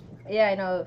But I think it is frustrating watching as, like, an adult or somebody who is skeptical to see somebody so naive and to sit there and be like, why are you being so naive? Like, because hello. She's not watching Game of Thrones. Exactly. She's like a little girl, and being like this is being crushed right in front of her. Right. So there's no conniving in Winterfell. Yeah. There's none of this. I know. I just didn't like Sansa because she was good at, sewing and shit. And, that was where my, not really anger, but I was like, of course you're good at it. You're good at everything. Ugh. One of them. I see who you are. All right. Anybody else? Sansa Microfinger. No, I mean, this is where she finds out that she's a pawn in the poisoning. Right. And as you said, this ties to the very next scene of Olenna and Marjorie. Right. And I think to end this one, I think this ship has sailed. Ooh, the friendship. Yep. All right, let's go to the wall. Jojen train. All right. We have Jon, Gren, Ollie, Locke, men of the Night's Watch, Thorne, and Slint. Jon teaches some new recruits. Slint gives Thorne some advice. I'm gonna start it off here, guys. Locke, I believe, is the man I want to talk about. Loch Ness Monster. Yeah, that's Roose Bolton's man, right? Mm-hmm. That's the yeah.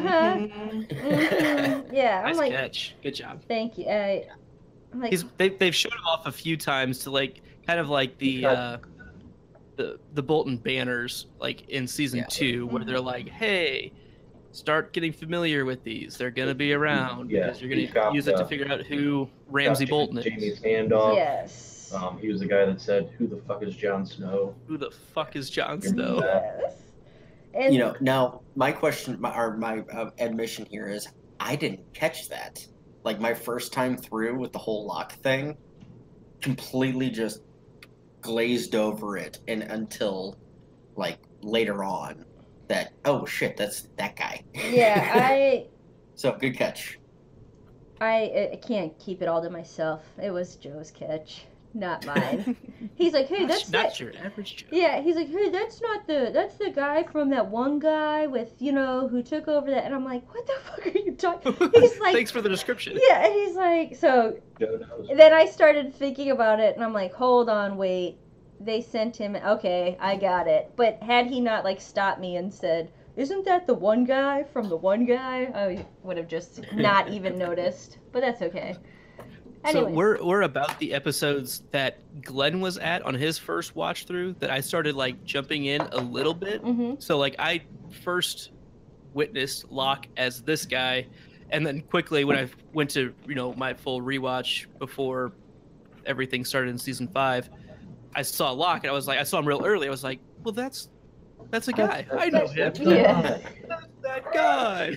That's So I never had a chance to not realize it was him. Yeah. Right. I've got a confession. You were talking about like seeing other guys. Because the first time I watched, it was like right when the first episode I saw, for whatever reason, was whatever Jamie and Brienne are in the bath together, and I knew at first I thought he was Ned. Okay. He kind of looked like Sean Bean a little bit. Yeah, his hair was like kind of shoulder length at that time. Stream Yeah. because it was wet. And then they still like talk about Ned Stark all the time. So I was like, oh, well, that must be Ned Stark. And then come to find out, it's not. It's almost the opposite in some ways. Aww. It's confession ways. hour on the podcast that drinks and knows. Anybody else have embarrassing questions, comments, or things? I've never seen this show before. Oh. What are we talking about? I don't know. What are we talking about? My embarrassing confession is I really thought Microfinger was a good dude. I still won't live it down. That's it, though. Nah, that's fair. There's still time. There's still time. I know, I'm still hoping, right? Okay, so Glenn, take us away on your thoughts on Loch Ness Monster here. Yeah, so Loch Ness Monster comes out, knocks the guy out, and it was just kind of like a good callback to whenever I think John says something to him, like because that was the same thing that they were kind of saying to him, like when he first started, because he was kicking everyone's ass, and like, hey, like lighten up because these guys are gonna hate you. Yeah, you're a good fighter. You didn't need to take it that hard on him or whatever. Right. And he's And then my other note is smart advice by Janos Slint. Really don't have a whole lot of like dialogue with him, but a good idea to like, hey, look, like everybody loves John, they hate you. Talking about Thorne. yeah. Why don't you let him go on this mutineer ranging or whatever the hell they're gonna do? Like, see if they can kind of take him out of the equation. It's a good idea. And it doesn't put you under the the sword and the backlash if he does die. It's a win-win all around. He gets what he wants. Hopefully they kill him, and then you're rid of him. Good plan. Benj? Best case scenario. Yeah. I liked how fucking Ollie is ready to fight. Kind of bullshit of how even John blows him off. It's kind of one of those. I mean, I know he's gonna get his ass Yeah. kicked. He knows he's gonna get his ass kicked, but he wants to learn. He wants to be there. So fucking let Ollie do it. It's kind of one of those easy. Not easy. It's one of those hard decisions you have to make. But let the kid get in there. Let him get his ass beat.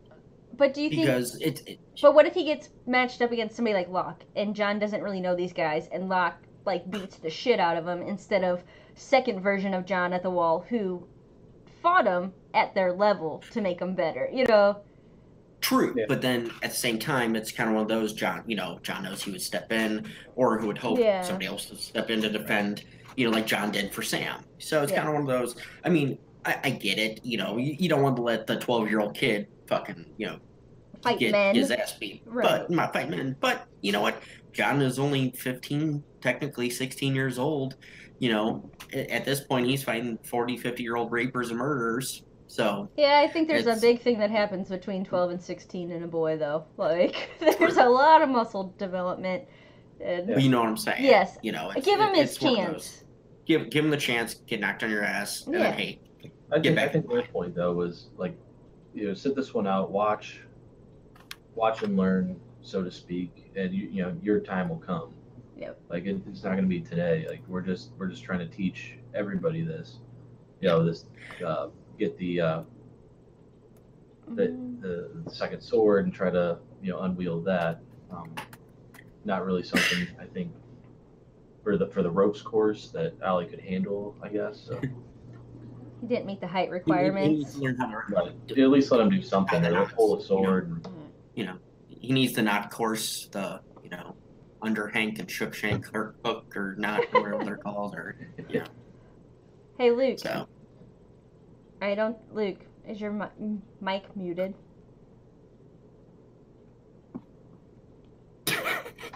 Well, you're not talking right there, but no, he's not. We can't hear him. I saw his. Oh no! There, that was something. Yeah. There we go. There we go. Okay. Hi, I'm back and stuff.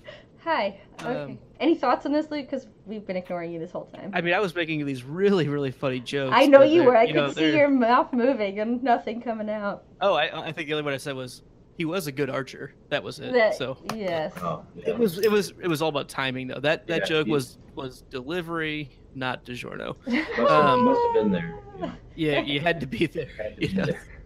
But I don't know. Like I didn't have a whole lot of thoughts on this scene. I think we focused a lot on. This is just them fighting, right? But we don't. Ollie doesn't get to fight, right? That's like the main. And Slint basically. But is it Slint who yells at John? Like, who are you? Or is it Thorn? Like, who are you Thorn training? Like, man, he's just such a little twat. I hate Thorn him. puts him in his place of, aren't you a steward? Don't you have some chamber pots or fires to tend? But here's the thing. I wish he could just, like, challenge him to a duel. And be like, all right, I'll put you on your ass. You know, like, yes, exactly. Like, oh, he's such a... I don't like him.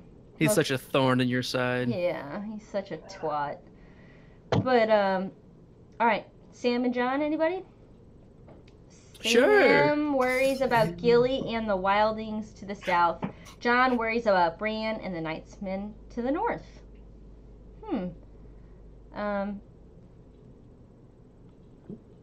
Glenn, take it away here. Take her away. Yep. So John, well, they're talking about Gilly, and like John is pretty much kind of talking Sam off the ledge, but you know, kind of after that a little bit, they're talking about how the hell could Bran and Hodor travel, and I think he calls him a simpleton. But one thing that John doesn't know is that they're traveling on the Jojen train. Oh,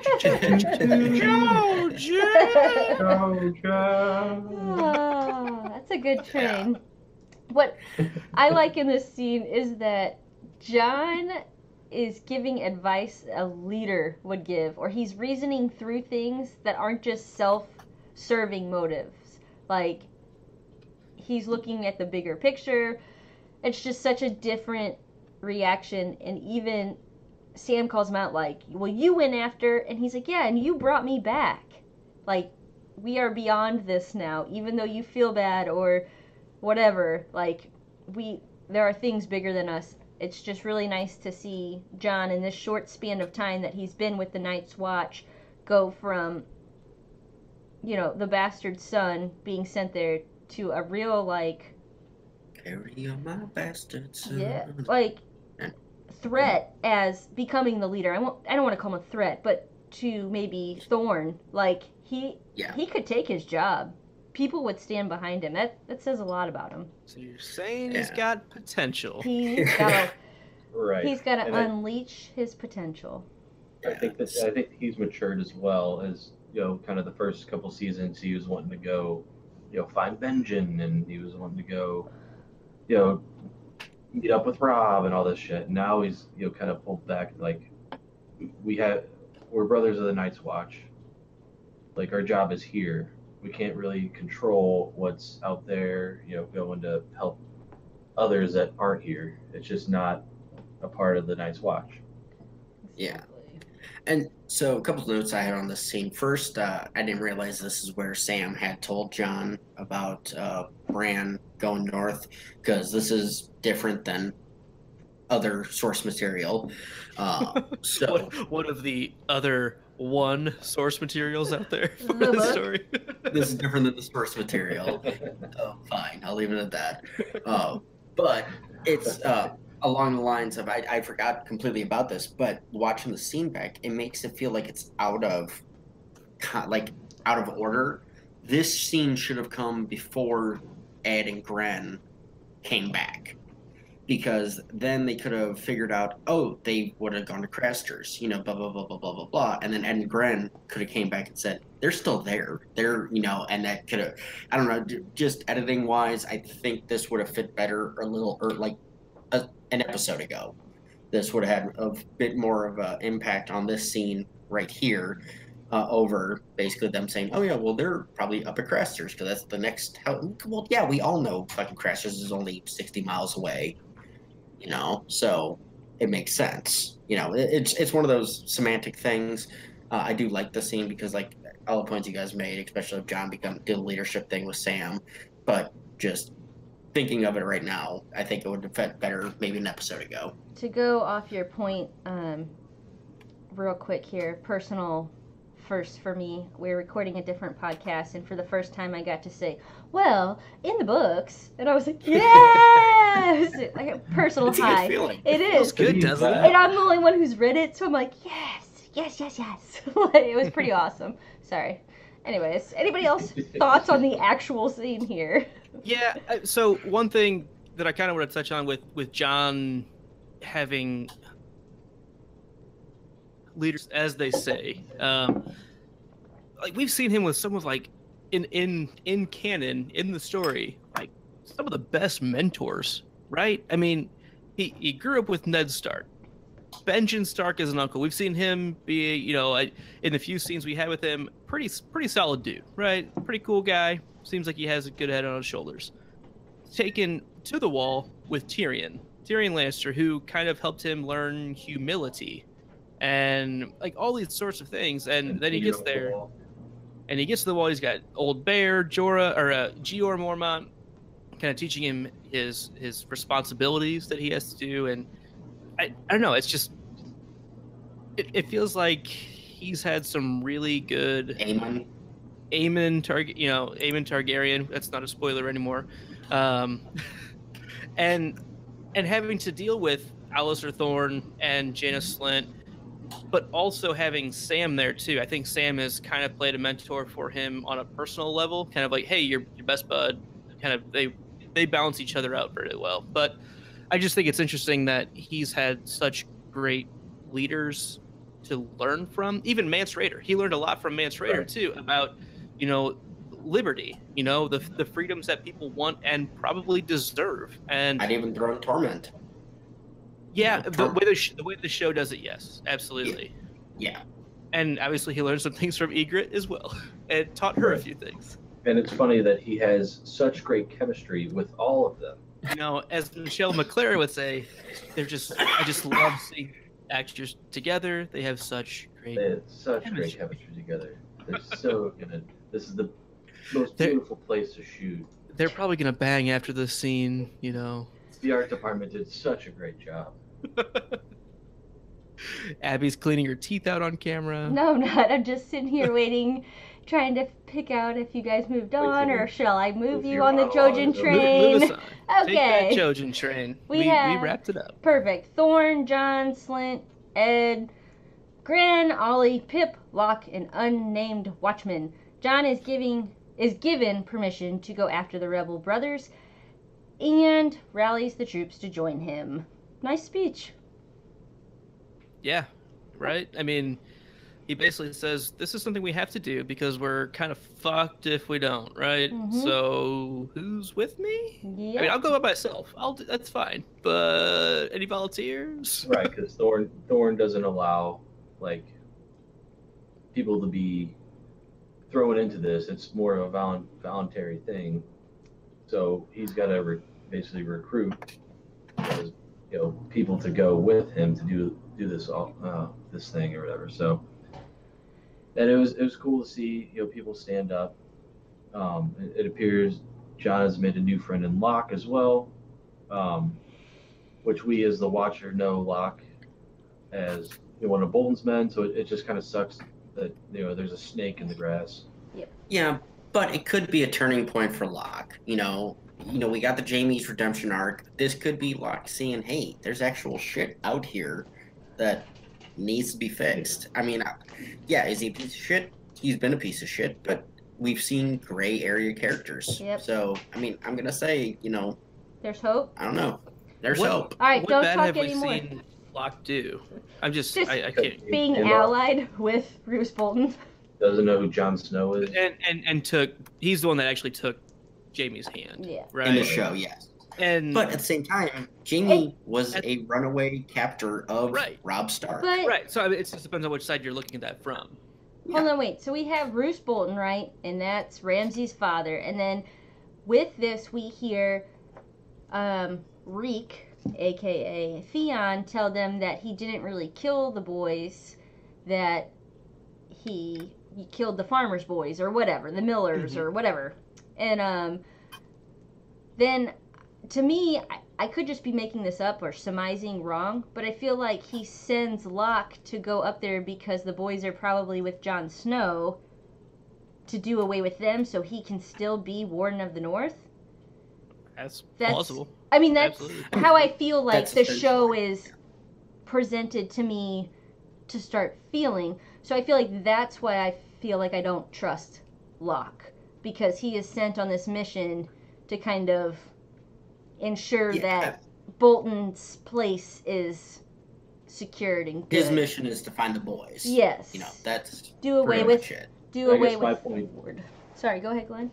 My point was John doesn't know that. Exactly. It seems like they're just building a friendship, real quick, as he's just a new recruit. They seem to hit it off pretty well, but John doesn't know that he's actually one of Bolton's men. I think Locke says that he was from the Stormlands or something like that. Yeah. Gave porridge to people or something, He to gave kids who porridge to needed. people. He basically stole or something. I don't really know. Like a he Robin was Hood. Yeah. So probably something porridge related. Porridge. Pour and porridge. And I swear they say something about porridge in there. I swear. I don't know. So he in that training ground scene 2 scenes ago, he was a pretty good fighter, wasn't he? Like he kind of kicked some ass. Kicked that guy. Yeah, he knocked him out. Yeah. Cold. Knocked that guy out cold. Yeah, it was kind of bronze style fighting too. It wasn't it wasn't honorable, knight style. It was, he took a couple quick cheap shots and knocked him on his ass and knocked him out. Yep. All right. There we go. All right, crafters, ready? Oh, hang on. What? No, I'm just. Oh, gotcha. Okay. Cool. We have Carl, Rast, Mutineers. Is that like the Musketeers? Mouseketeers? And Craster's wives, and Tommy Crasterson, and Ghost. Tommy Crasterson. Yes. Oh my god. Because Ellis, we dubbed Ellis Timmy Crasterson, so this is Tommy Crasterson. Little Sam. Ellis. Is Timmy. Timmy and Tommy. Timmy and Tommy Crastersons. Have you ever watched Frosty the Snowman Returns? I'm pretty sure I don't know. It's one of the Frost. There's Timmy and Tommy Tinkerton, so it's pretty exciting. Yeah. So there's a Sandlot reference for us too, right, Glennie? Yeah. That's where I was going from. Yeah. So. They created mini malls. How do you have that in your brain, Glenn? How is it just... You're right. The one guy gets really into the 60s. No one ever sees him again. Those two assholes make mini malls. Yep. Wince Palladores marries Wendy Peppercorn. They have 9 kids. Oh my god. Nunez got to AAA, but didn't get to the majors. Oh my god.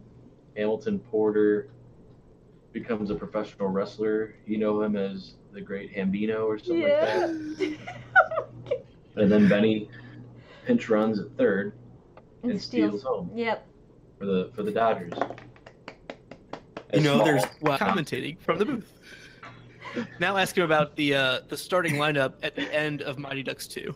Oh my god. Did anybody see, real quick, not to get off topic, even though we're getting off topic, Goldberg got arrested. Did you see his mugshot, anybody? No. I have not seen the mugshot. I'm looking Put it up. Put it on Twitter, Glenn. No, look here. Ben, pull it up and put it on your screen Oh share. yeah. He just does not look like the same guy. Goldberg, Mighty Ducks, arrested. Let's see. Anyways, should we delve into this Craster scene? Yeah, here, Holy hold on. shit. I'm waiting for this. Throw it up there, Benj. Hang on. Oh, Lord. Okay. No way. Dude. So, Whoa. Wow. the eyes are the only thing. Yeah. That damn. Okay. He has no then. teeth. Oh my god. Okay. So he's making. Well, I Oh, was gonna say there's a thing. I was gonna let It was Glenn still know. being a liability in Mighty Ducks 2. Yeah, I was gonna let Glenn know. There's actually I know Ham and Squints are doing something in St. Louis with either the Cardinals or the golf tournament going on right now. Oh, no shit. Like there was something I heard on the radio. I have no idea what it was, but it was like I just heard that in the user mention. I'm like, holy shit, gotta bring that up. So I want to look that up. all right. So we have Carl, Rast, Mutineers, Craster's Wives, and Tommy Crasterson and Ghost. Carl Ghost. boasts of his achievements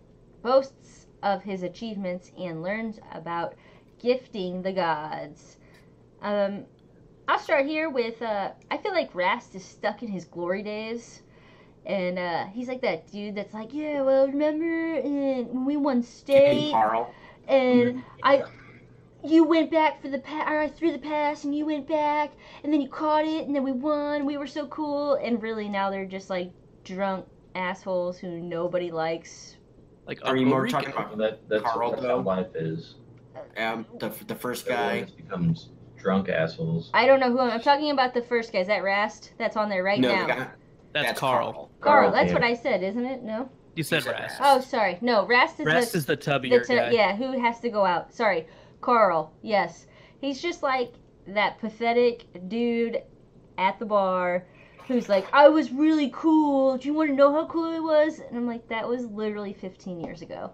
Like, Yeah, get over yourself. exactly. He's something. I think anybody would automatically not like him, but I've been wrong in that before. Me personally, I don't like him automatically. He's really like comically villainous here. Yes. Like the picture that Benji has here on the screen cap. Abby, make sure you're clicking Oh. on that for the recording. But Yeah, like the drinking from the skull, like it's I'm the kind skull. of cheesy, fucking isn't it? Like I guess it really plays into what you were saying though. Like he's kind of boastful and Yeah. like he's really playing it up, but like it's a little over the top for the show, isn't it? Like it's pretty comical. Yeah, and he's like goes into in King's Landing, I would kill anybody. They'd come up to me and they'd be dead. They had no chance. And then he turns to Rast and is like, haven't lost a fight since I've been 9. Maybe today. And Rast is like, I have no chance. Like acknowledging, like, fine, you're a better fighter. But he's just such a, I'm gonna reserve this word. Douche. Cunt. He's Such a cunt. Yes. Cunt Yes. A cunt douche. We had a cunt prick before, and we have a cunt douche Yeah, now. he's terrible. I wish I would have had it, but I do love his little speech. Carl Tanner from Gin fucking Alley, drinking from the skull of your fucking Mormont.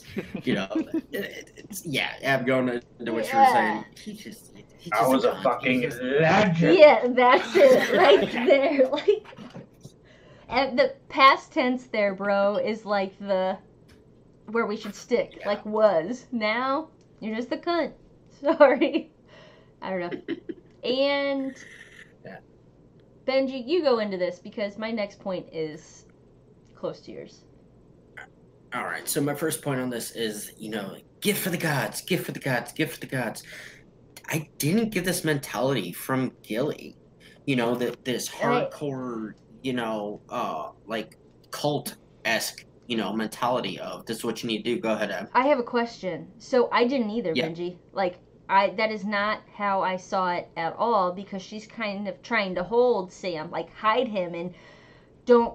But I didn't hear any of the other women. There were other people in there when she gave birth, and they didn't do this. So I wondered if this was a ploy to get Carl to take him, and maybe he'd get killed on the way out there. Like, get him out of the house.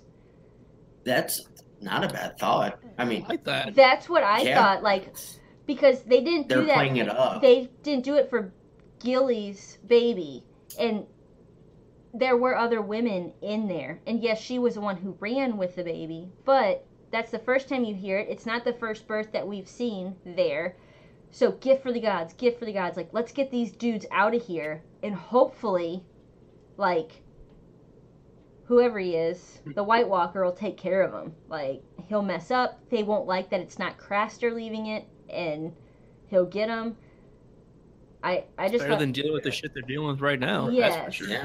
I don't think we know like their system though, because maybe they hang on to the babies for a week or two, and then right before you get attached, then Right. you hand it off. That's crazy. I mean, I don't know, but that's a very good thought, Ab. That's- I mean, I never put it that, but because like that was my thing is like because with Gilly, she was always no, we have to keep I want to keep my baby safe. I want to right. keep, and now granted because she's a young teenager girl, she Has I a- always played it up as the doesn't want to give her kid up, Mm-hmm. but and so that's what confused me a little bit with the women. Like, here. she's not as indoctrinated as the other women are into this. Like, that was maybe her first or second, Mhm. whereas these other women, this has been going on for years and years, and that's just what happens. Yeah. I thought it was more of like, maybe this is a ploy. Not that, I just I thought could see maybe, that. I mean- like, But that again, great thought. I don't know. I don't know So- either. It does But- seem, to your second point here, though, about the direwolf, Yeah. So, what did I put? How did I word this? I go, and Ras, really is it smart to taunt a fucking direwolf right after you left a babe for some unknown White Walkers or something?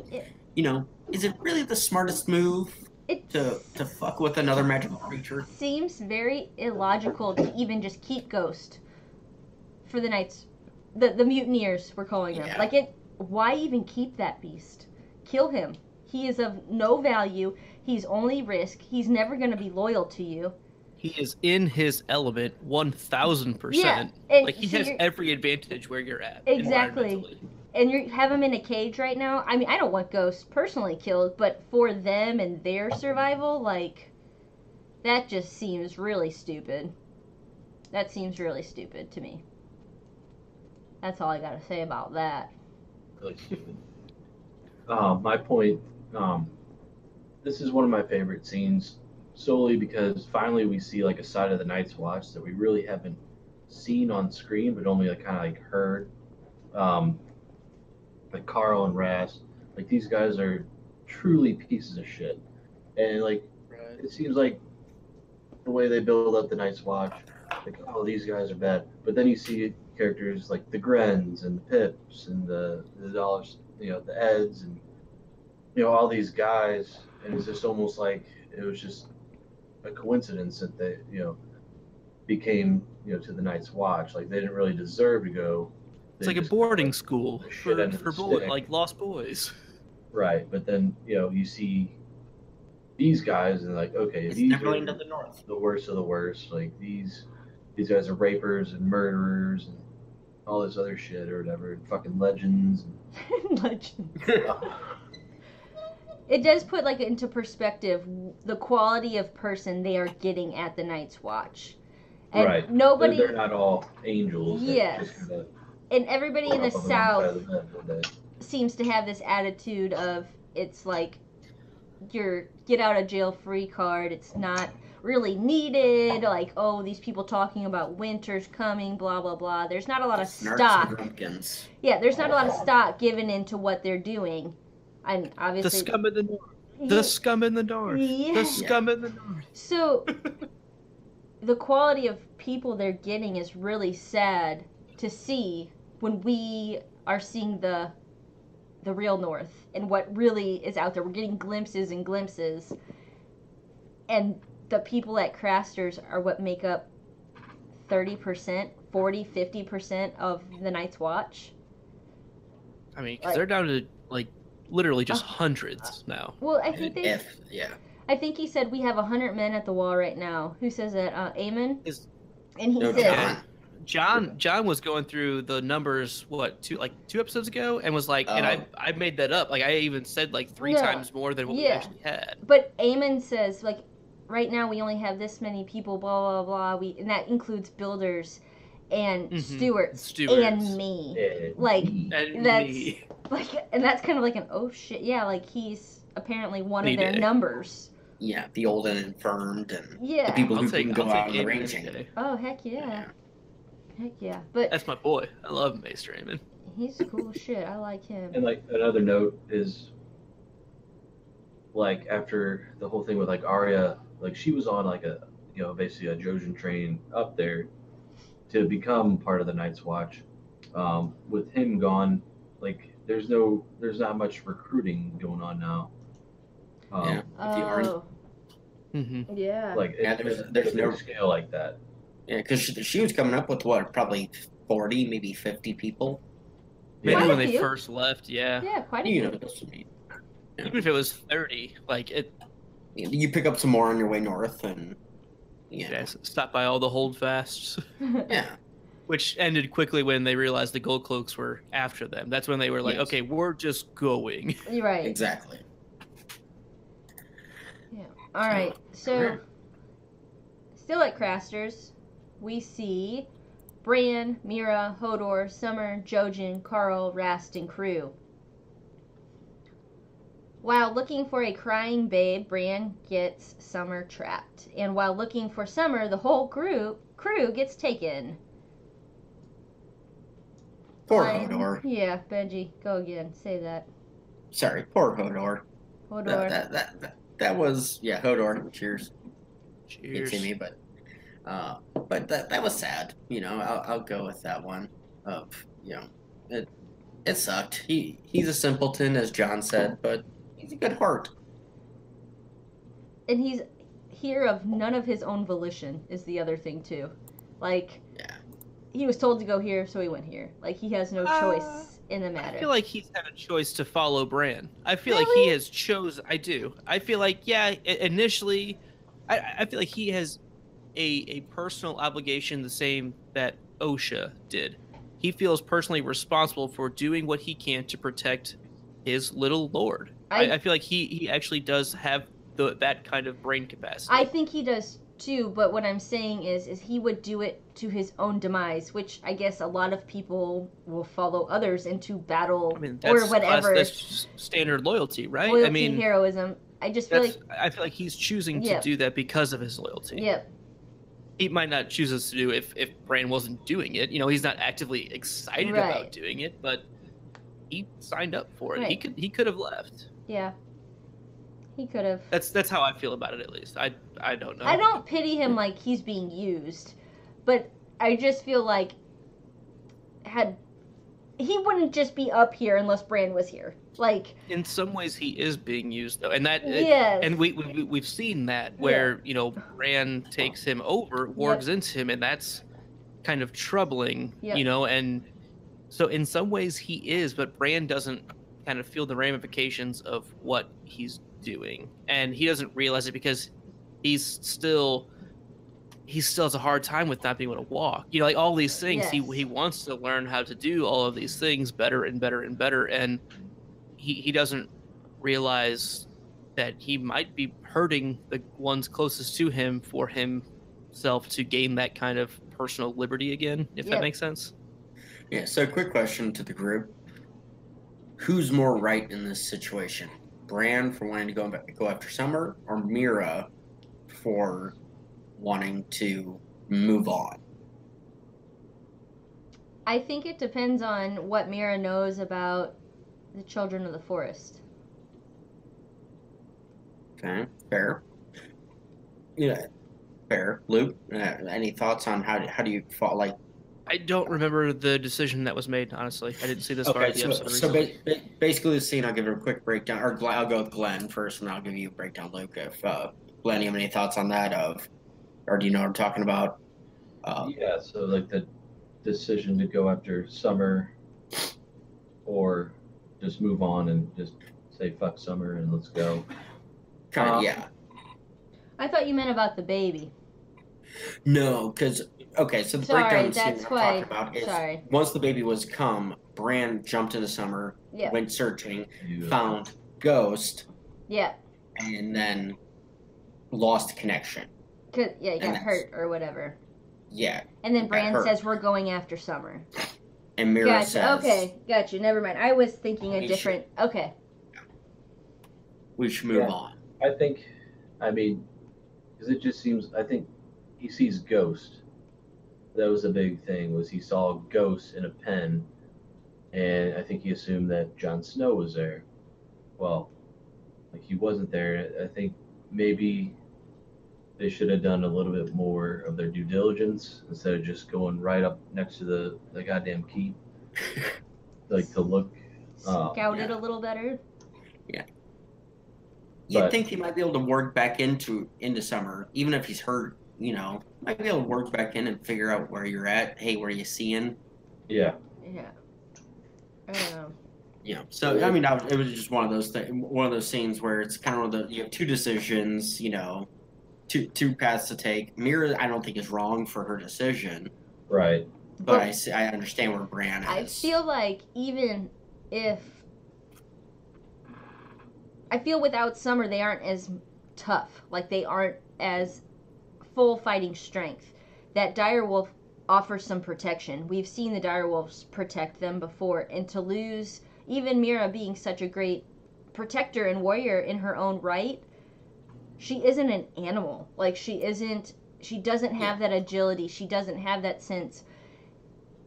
And yes, his ability to war into Summer might be hindered, or maybe the wolf, whatever. Even in its own animalistic prowess, that loyalty the animal has to Bran is such a benefit to the team. I think you go after capturing your power back, maybe. I feel like going after the wolf is, whether or not it's the right thing, it's exactly what the characters would do, if that makes sense. Like it's absolutely what you should do, I think. And kind of because of Bran's selfishness a little bit, if that makes sense. I feel like Bran has some selfishness, and he needs Summer. That's his for escape. Like It is, and because he has felt a little bit of the ramifications of, well, you can't really do that to Hodor. Like I think he maybe has a hint at that not being a good thing, right? right. Yeah. You know, because he only did it in a last ditch effort before, but like him and Summer, one, they go way back. That's his OG, right? Yep. His ODW. But like they're kind of simpatico. They've kind of become one over time, and so you can't really leave that because of Bran needing that outlet.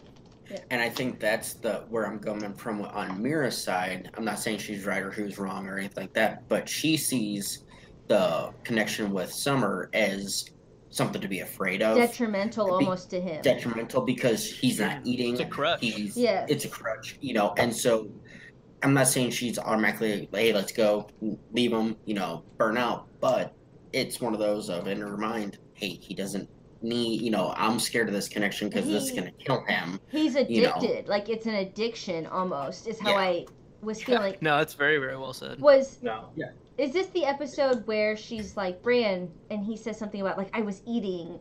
Is that this episode or last episode? No, I think that was last episode. Okay, Yeah. so, I believe. but yeah. I do feel like she's the one The who's... wolf eats, but the boy didn't. Exactly. Yeah. Like, you, to your own detriment, you are going into this wolf, and, like, it's just like a drug. You want more and more and more and more, or you're hungry or whatever, and you're supplementing using that drug or going into that wolf. I just feel like there's very much of like a drug addiction or a struggle that she sees Bran going through. Best way I can describe. I don't know. See, I don't disagree with that, but my last thought is I think Bran was definitely thrown off by seeing Ghost. Yes. He's just gonna assume maybe, oh, Ghost is there, John's here. They just probably made him keep the direwolf in a pen because somebody's scared of Ghost or whatever. Well, so I think he thinks it might be a safe endeavor to go investigate and go find Summer, go see what's going on. Right. Ghost is there, and we've seen them before where they've just been in pens, like right. Not scary, whatever. Why would Ghost be there without John? So I don't know. That's a good point. All right. So are we ready for our final scene? Right? Is Luke back? Luke's back. Final scene, Luke. All right. Final scene. Cheers. First fully digital cheers. I know, right? Second, wow. we had a Hodor earlier. We did have Hodor earlier, but I'm saying for a final scene. There you go, Glenn. We have one of these every season. Every episode. Every season. Yeah, once a season. Once a season, we have this 10 times, essentially. Oh, boy. All right, so we have Tommy Crasterson. Sorry, go ahead, Benj. No, go ahead. Tommy Crasterson and the White Walkers. I feel like it's just one White Walker that we see. Maybe not. Yeah, okay. Wrong. Okay. Tommy gets some new eyes from a new friend. Special eyes. My special eyes. Special eyes. My brand. Special eyes. He kind of goes a little glassy. I don't know. So the reason I was kind of interrupting, this is my favorite picture that I was able to capture for the entire thing. Oh, yeah. I love that shot. You have that, and then... Do you have the baby? Oh, the baby looks so cute, even with his little glossy eyes. Aww. Yeah. But on this picture, my second note of it is, looks like Darth Maul and Elsa had a kid. Yes, it does. Right. Yeah. It really does. No, it's an ongoing joke. Yes, I stole that from Reddit and everywhere else. But Abby has never heard that before, so I'm going with that. That's perfect. I feel like the baby. We throw the baby picture up one more time. Yep, absolutely. All right, so this baby picture right here is like every mom on Facebook who's like, look at how beautiful my kid is, with every single filter known to man thrown on top of their blue eyes. The kid actually has brown eyes, but it's just, filter over filter. No, it's really... I was really happy they didn't, hurt the baby. They didn't, I know they, poked him with... But they didn't really he even smiled when he was crying then yes. then the Lord Walker, whatever he's called, comes up, picks him up, and baby looks up and even smiles kind of the baby doesn't seem to necessarily be in distress once he's picked up off the cold earth. That there's a lot of crazy things that happen. We've seen babies killed. We've seen all sorts of things. It made me so happy here that this baby was not, seriously physically harmed. It was, the equivalent of getting, your sugar shot, little pricks to make sure your sugars are good when you're born. I was happy. Hey, little pricks. Yeah, little pricks. So my other note on this, and Abby, if you can agree with me, first time I watched this, my first time reaction was, holy fuck, what the fuck just happened? Because because you've been paying way more attention this time through as a first time watcher than I think any first time watcher has ever watched this show. My first time through, going through, by this point I'd already gone through the book series, but I was still like, holy shit, what the fuck was that? Because, spoiler to you, I had no idea. This is the first instance of something completely new that we've never heard of be in the show. And, there was the White Walker that came after little Sam, right? Well, yeah, but we'd heard about the attack on, the Fist of the First and all of that. Or are you talking about when he killed him and Gilly? Yeah. That was in the books. Yeah, he killed one of the books with all the ravens around. That was. Yeah, well, what are you talking about here? Because it's just another White Walker. Or the baby's changing into the fact that the baby Crasterson's is this transformation. So you're talking about Tommy. Tommy. Tommy. Yeah. So Tommy. I will say here, I made a prediction a long time ago that Crasterson's like gift to the gods, or I don't know how I worded it, because we saw him when John saw him give the baby up, and John was like not cool with it. That he was. I said that they were like the children of the forest. I still don't even know if that's technically their right names. Maybe it is, maybe it isn't. I'm not really sure. But I just had this feeling like I saw that guy or this White Walker take him away, that's how they were like gaining their numbers. So this doesn't exactly like throw me for a loop. All it does is make me really happy we don't have like some vampire or other elements like what are they, like the Walking Dead zombie, where it like really hurts as you turn into them because it is a baby. It looked pretty painless, right? It did. Like that just made me super happy because it is a baby. It's a cute little baby. So Abby, I pulled up one more image. Hopefully you can see it while I'm talking here. But this is kind of where you can see that there's 1, 2, there's 3, a lot. 4, 5, 6. And are we maybe 13 of them? Somewhere around that. I would assume those are all his brothers. Real brothers in real life who were turned. So like the actors are all brothers? No, like the guys over there are all Craster's sons. Craster's sons. There's 11 back there, Luke. There are. There are 11. There are 13 on the screen. Okay. Yes. I guess I just didn't really pay attention to that shot. I don't know, but yeah, and it's while he's walking up, obviously, yes. And then he kind of with his hand gives him, the sign of the cross, baptizes him in, ice elf magic. I was really going to ask for my question today, but then I thought maybe that would be a bad question. I really wanted to. What place did the White Walker? What is the name of the place where the White Walker pricked the little baby? Is it just because you want to know what it's called? called? Just because I want to know what it's called. Like I was like, I don't know if it's the face. It's the orbital bone. Like the orbital bone. The cheek. No, the place. Where are they? What is the significance of the location? The location. I think baby, there are a lot of cartilage going on. Yeah, it's mostly cheek, Ab. Oh no!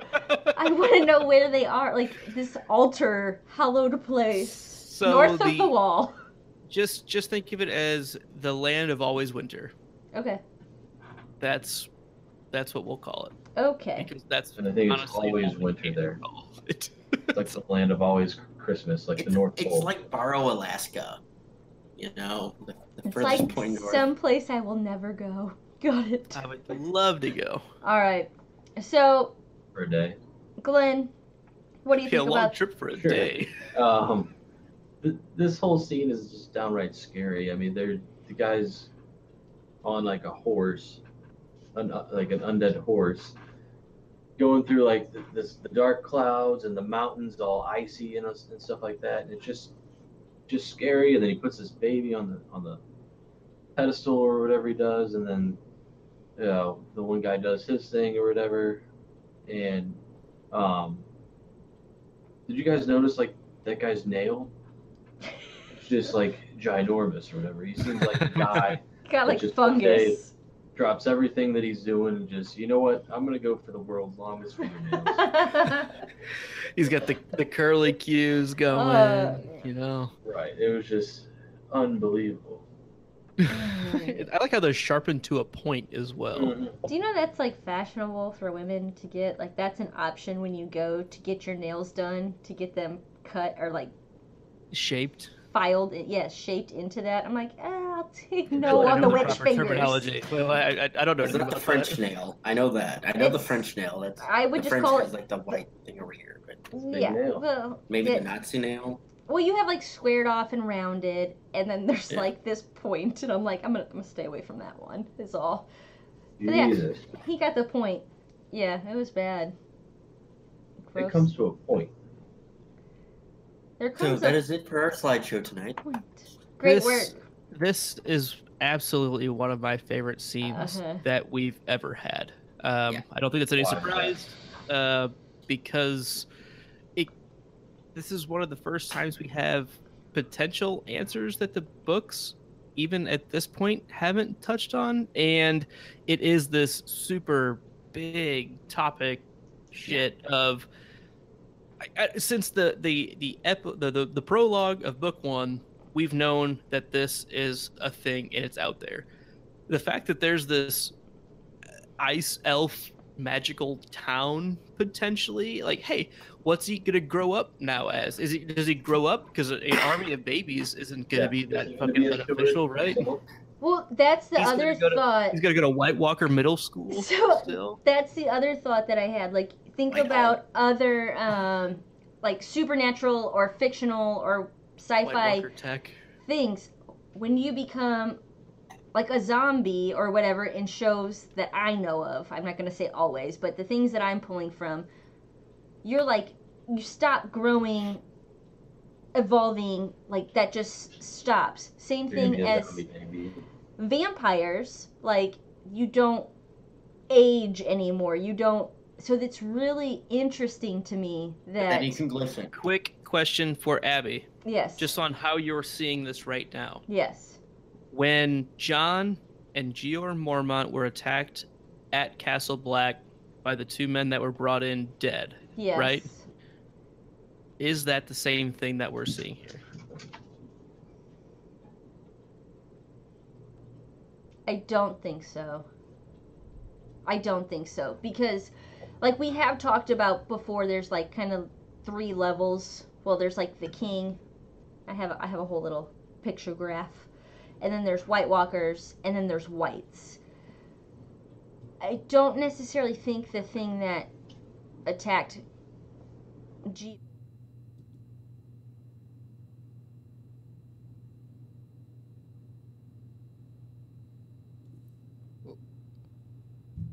Not sure why that just happened.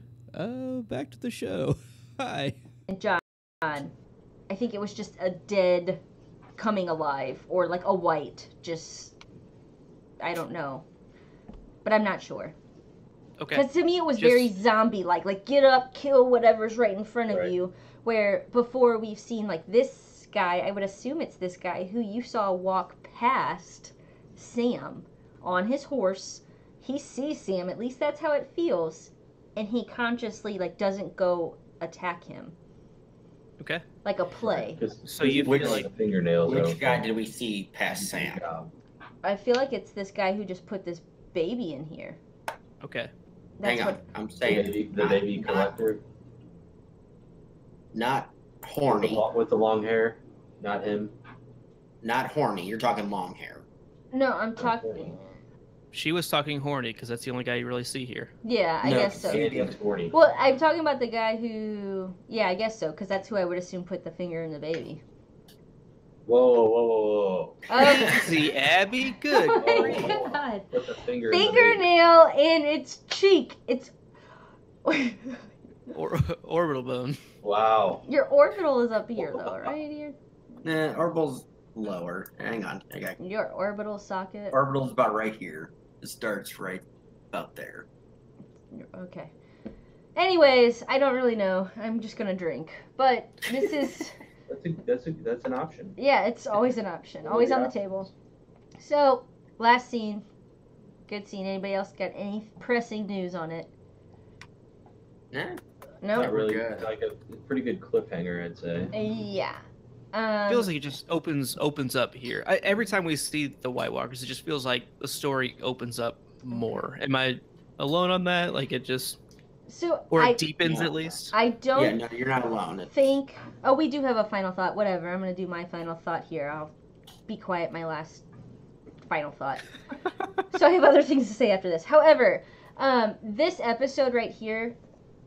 I'm very honest when I watch these. Like, I don't go on and continue watching. There has been very few times, I'm talking probably once, maybe twice before this, that I took everything in me not to press play for the next episode.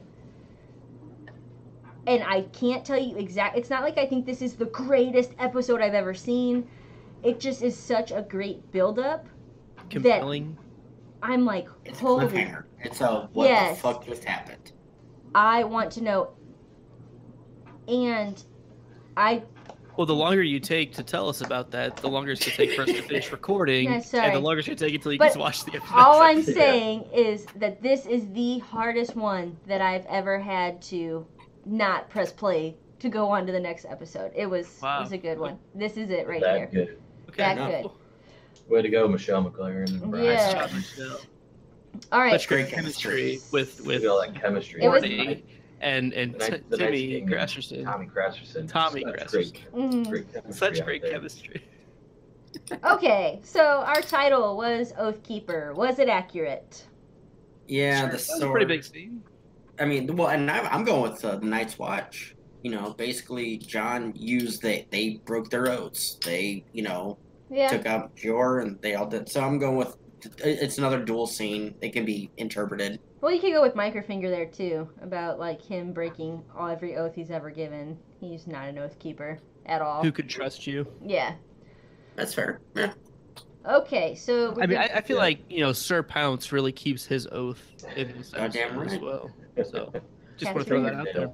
Keep your oath and not trim them I was nails. Don't trim Thanks. them nails. So you can. Second best pussy in that scene. Ugh.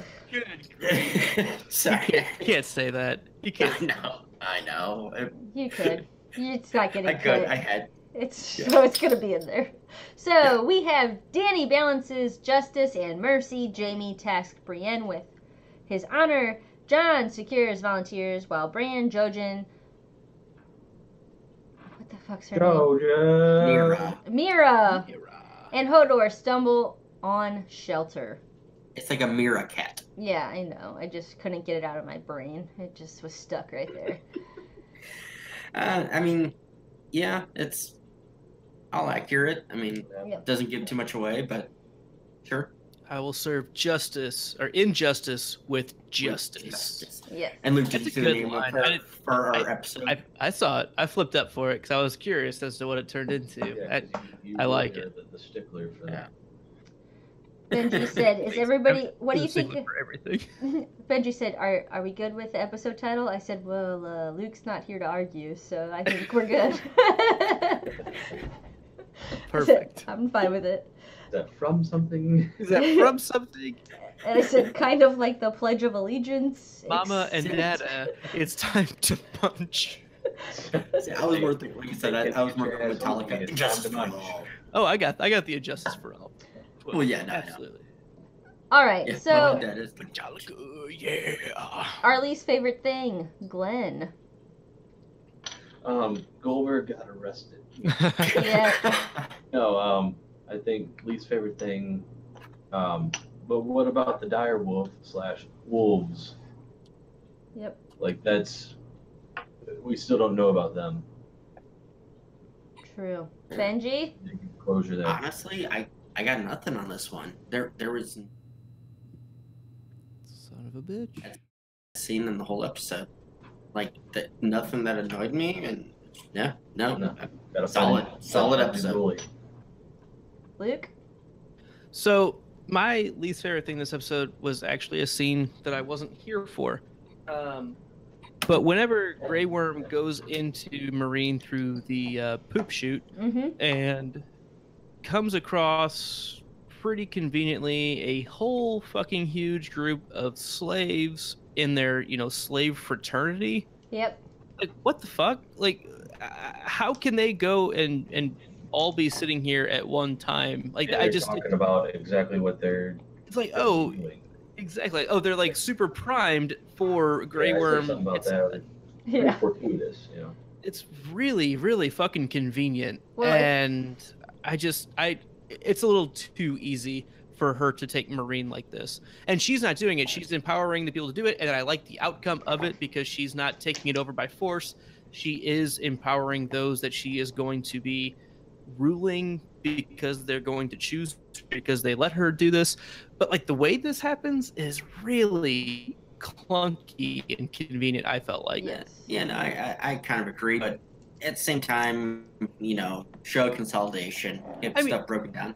But I also, get that. and to play devil advocate like you guys do on your other podcast, of why in kayfabe or in, story-wise this would work, maybe all of those 30 guys that were there all belong to like one or two masters. That's just their holding area that, hey, these two people in the pyramid are hanging out. This is where they sleep. This is where they hang. And the Grey Worm just happened to get into that one, and the word was able to spread around. So I'm just saying. Maybe. Another nitpick along with that scene, if I can go on real quick. Mm-hmm. The amount of fucking slaves it took to go after that one master was kind of ridiculous. The lover kill.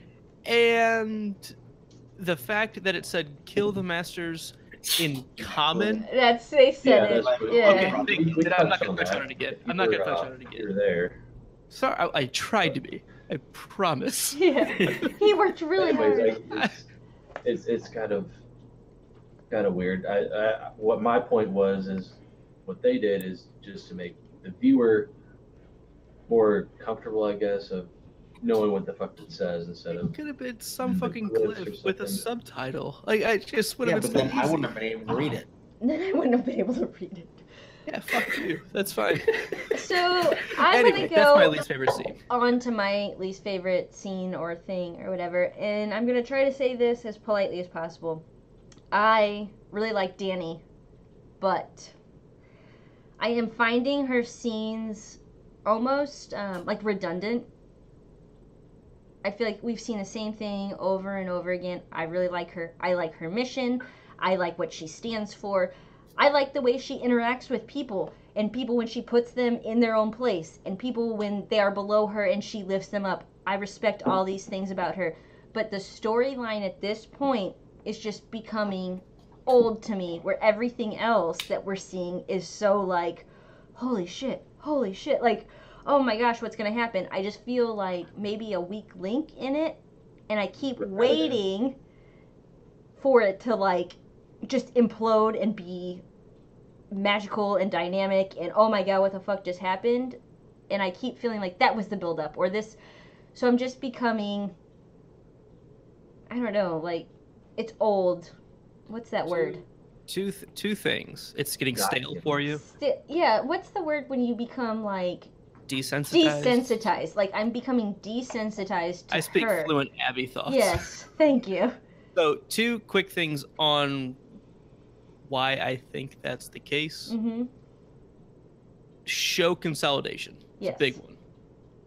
Number two, the supporting cast around her is only with her. There's no interaction with other characters that we've seen before, yes, if that makes sense. Yep. We don't have, Bran and Sam somehow run into each other. That doesn't happen. Like they're off. Microfinger's not just popping up in Marine. We can do this. I completely agree. Like, there's nothing else like driving behind or some scandal that you can see coming. It's just like, and I don't mean that I dislike her at all. It's just like, okay, there's Dani. That is actually very well said. Yeah. Because up until this watch through, Luke's gotten on me. Real sour. But it's very salty. Abby hit it on the head, and I've been trying, and I'm not as anti-Dani this time through, but it, from what you said, that very much mirrors or echoes my thought process of why it was, very stale, boring at times. Yes, and so, and hearing you say that, it's like, okay, so I'm not saying justified, but it. Understandable the way I felt, how I felt. Yes. Now I know what I know coming and watching later on and taking my time with it. But you as the first time, I can totally understand. Yeah, that's it. Like, it's just becoming stale, old, or whatever. And I really like her. So it's hard for me to not like her, like to pick her as my least favorite. Sorry, Dani. All right, on to our favorite things. I'm going to go first, and I'm going to not pick Luke's, even though that's the best. I'm going to pick Braun, because I love Braun. That was a great scene. Why not just slap somebody in the face with... Or no, Benji's yours. Got the colors wrong. I was picking Benji's for my favorite. You did. Yeah, because Luke doesn't have it. Yeah. anything. I was one over. I won't pick yours, I- Benj. But Braun slapping him with his own hand, that's pretty funny. And basically getting his butt into gear, go see your brother. Good dude. Yeah. See your brother. Yep. That was good. Benji? So, Luke, am I in agreement that we agree on this one? Yeah, go for it. I'll reference another one as an honorable mention for me. Fair enough. Final scene. So many questions, but so fucking cool. Darth Elsa, popping up. Who the fuck is that? And just the way it was shot from the moment the kid was picked up, long-haired, white, bringing him to the altar. Then whoever this guy is coming in, and it's just like so many questions. I love cliffhangers. I love, what the fuck just happened, and I love being surprised because by this point, again, book-wise, nothing had surprised me. This fucking surprised me. This shocked me. So I was dig this scene. Can we call him Lady Maul? Lady Maul. Lady Maul. Lady Maul. Okay. Princess Maul. It should be Princess Maul. Princess Maul. of Arendelle. Duh. Glenn. Yeah, my favorite scene was the Mutineer scene. Just because it's it just seemed right into this point that the Night's Watch was just like like something out of Annie or whatever. Like it's a hard knock life for us, and we're in the Night's Watch and all this bullshit or whatever. And like you just hear that there's all these piles of shit that are with the Night's Watch, and you don't really see that until like now. Mm-hmm. And I just got a lot out of it, I guess. And Yeah. It was cool to see again. Whatever. No, and Glenn, I want to say I never really thought about it until I saw your notes on the scene there. And you're right. Yeah, we never see the dark. We hear about the rapers and murder and killers and all that shit. We never see it. But you're right. And this scene is where it pops. We just assume they've all reformed. They're now men of the Night's Watch and they're honorable, but not all of Their them. demeanor has changed a lot. Yeah. Through John's perspective, the ones that he's around skews that. Right. Yep. Yeah, It's because, just hanging around his I butt. can't remember. Really quick, Luke, do we ever get a reason why Grenna's up at the wall? I know we get Pip, and I'm not sure about Ed. In the books, but we do. I don't know about the show. Okay. I don't And think that's we do. I can't remember either way. Yeah, like, book or- Pip, we got his real early. I don't Yeah, think yeah. I don't think we got either Ed or Gren. Gren. I don't think Okay. so. Fair enough. Just wondering. All right, Luca Ferocious. All right, definitely the last scene is my favorite, but I'm going to give a special shout out also to the titular scene, Oathkeeper, the Jamie, Brienne, and Brienne leaving with Pod scene, a kind of combined joint scene there. It's really kind of setting her on her quest and kind of talking to her the right way, but it also, I don't feel like he's trying to use her or just get her out of town to save her. I feel like he honestly thinks that this is the right thing to do, and he has this highly, highly motivated person for this task who's highly, highly equipped and able to go and do this thing. It's just really cool the way it kind of works out, and bringing Pod along is such a happy kind of addition to it. Look at his face right there. I love look him. at his face. So happy. And I know I've been a little bit, I don't know. I feel like the show's You've been a little hard overdone. on the tripod. Well, no, I've been hard on how the show has done. Portrayed him as this magical dick. I love Pod. Yeah, Yes. they've I just know. made him a caricature of. Yes. Oh, he banged some prostitutes really, really well. No, he's more than that, and that's my point. He is more than that, and Tyrion saw that. He's and loyal. It's gonna be interesting to see how Brienne has to fucking deal with whatever he's turning into, because we know he doesn't have confidence, but again, a ton of talent, and they're the same on that. Yep. Well, yeah, cockiness, good one, nice. But no, they both are very insecure in themselves, but have incredible talent. And I think they're going to be a pretty formidable team moving forward. So I'm excited to see where that's going. I Agree. All right, so we're going to move on to other podcasts. That looks like that's my job tonight. Sure, Abby, tell us about Fights and F-Words, which has been officially kicked back off, right? It has. I mean, there's a little hiatus, yes. kind of some restructuring. Yep. Tell us where we're at. So, we are super excited that Fights and F-Words is an Outlander podcast taking you through the wonderful world created by Diana Gabaldon.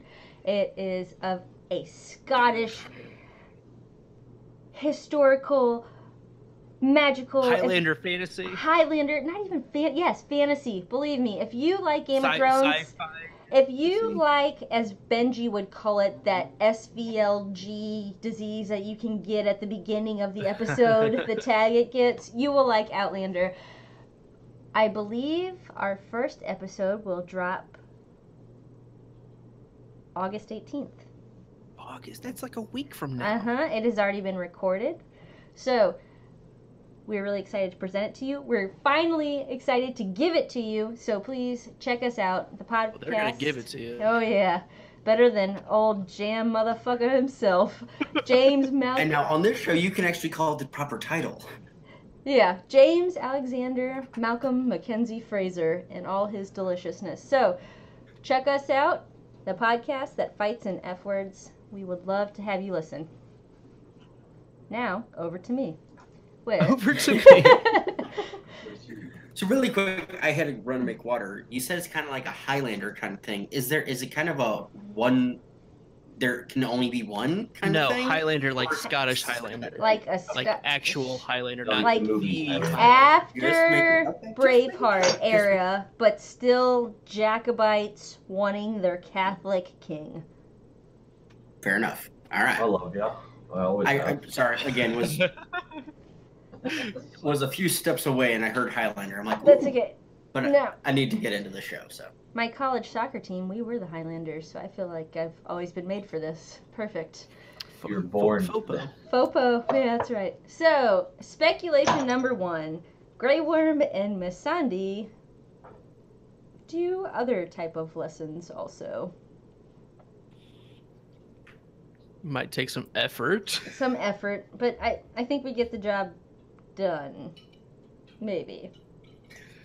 No babies were had, but love was made. So, next, we have Thorn. My thoughts with him are he is Roose Bolton's man right now. I believe Alistair Thorne is? Yes. Not Thorn. That's not who I'm talking about. Locke. I'm sorry. The I Loch Ness was going to say, that's a bold prediction. Sorry. No.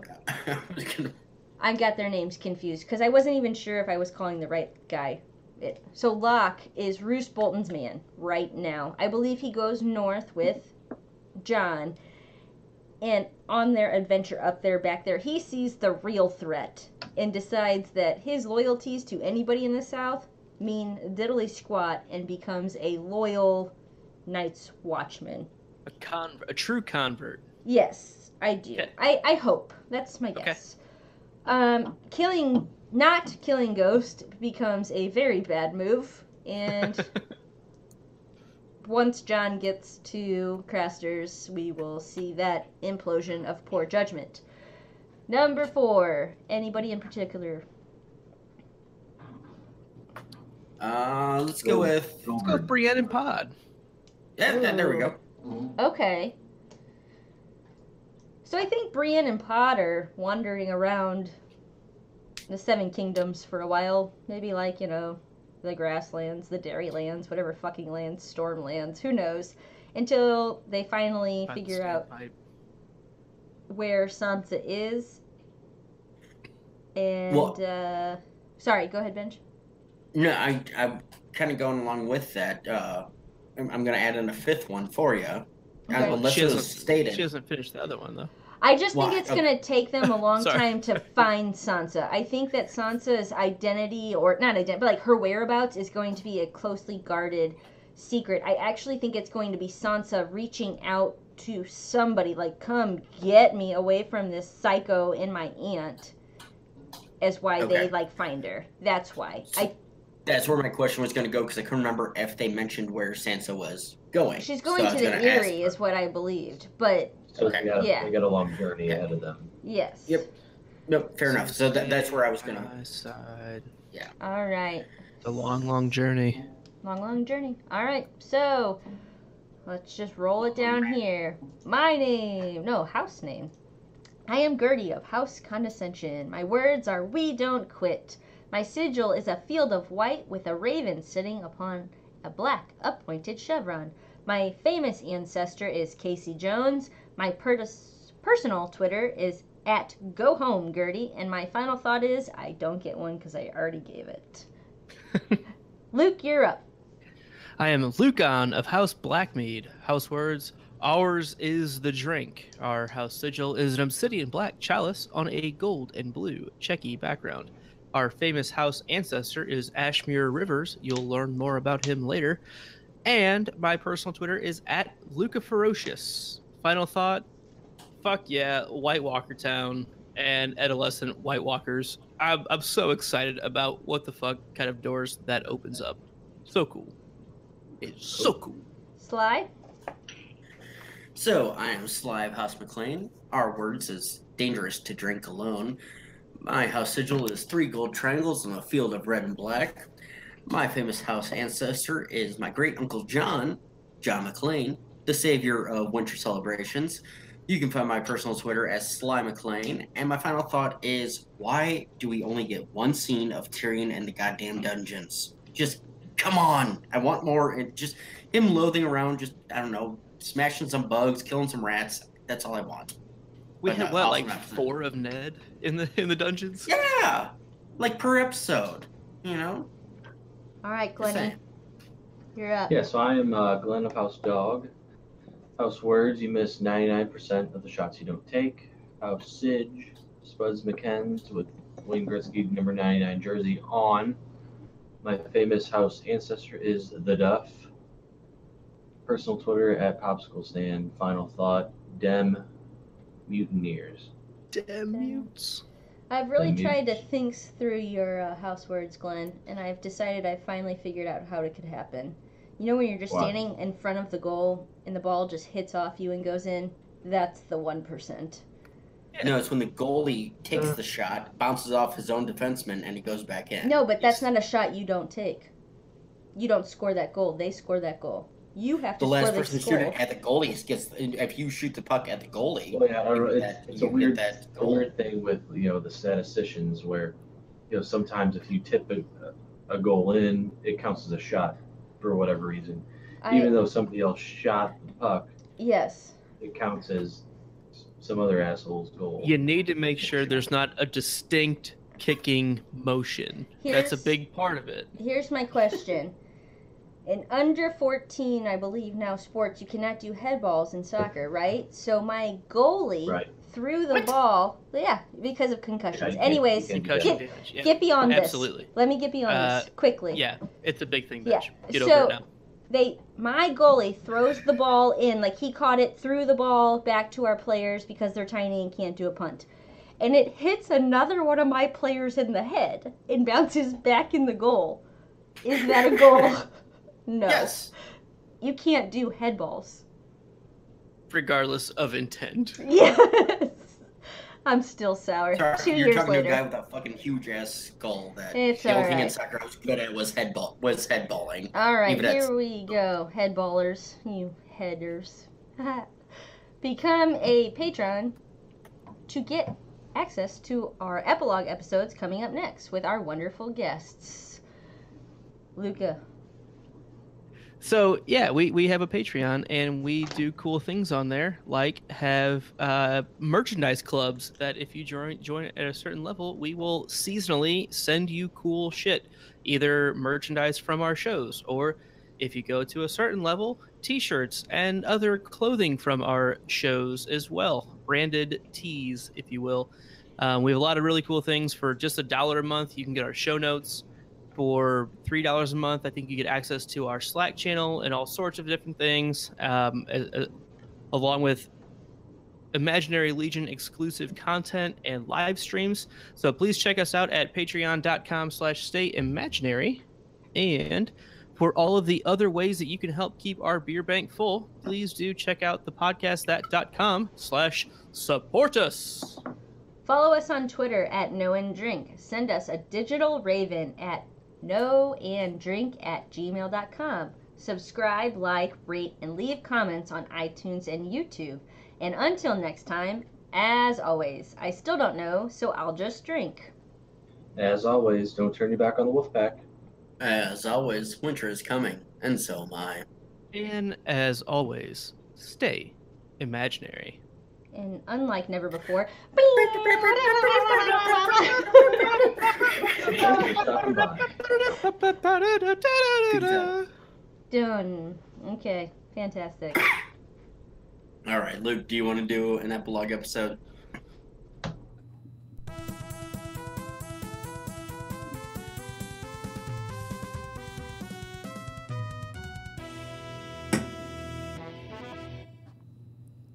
Well, I would like to especially thank all of those who joined us for this pre-recorded live chat broadcast. It was a lot of fun actually hanging out in the chat and not being distracted by trying to produce a fucking podcast.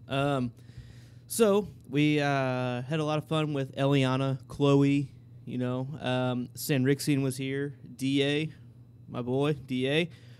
Bernie the Burnt was here. Bailey, our Praetorian Guard Patreon, was also here. And thank you guys very much. I'm going to pop another beer open.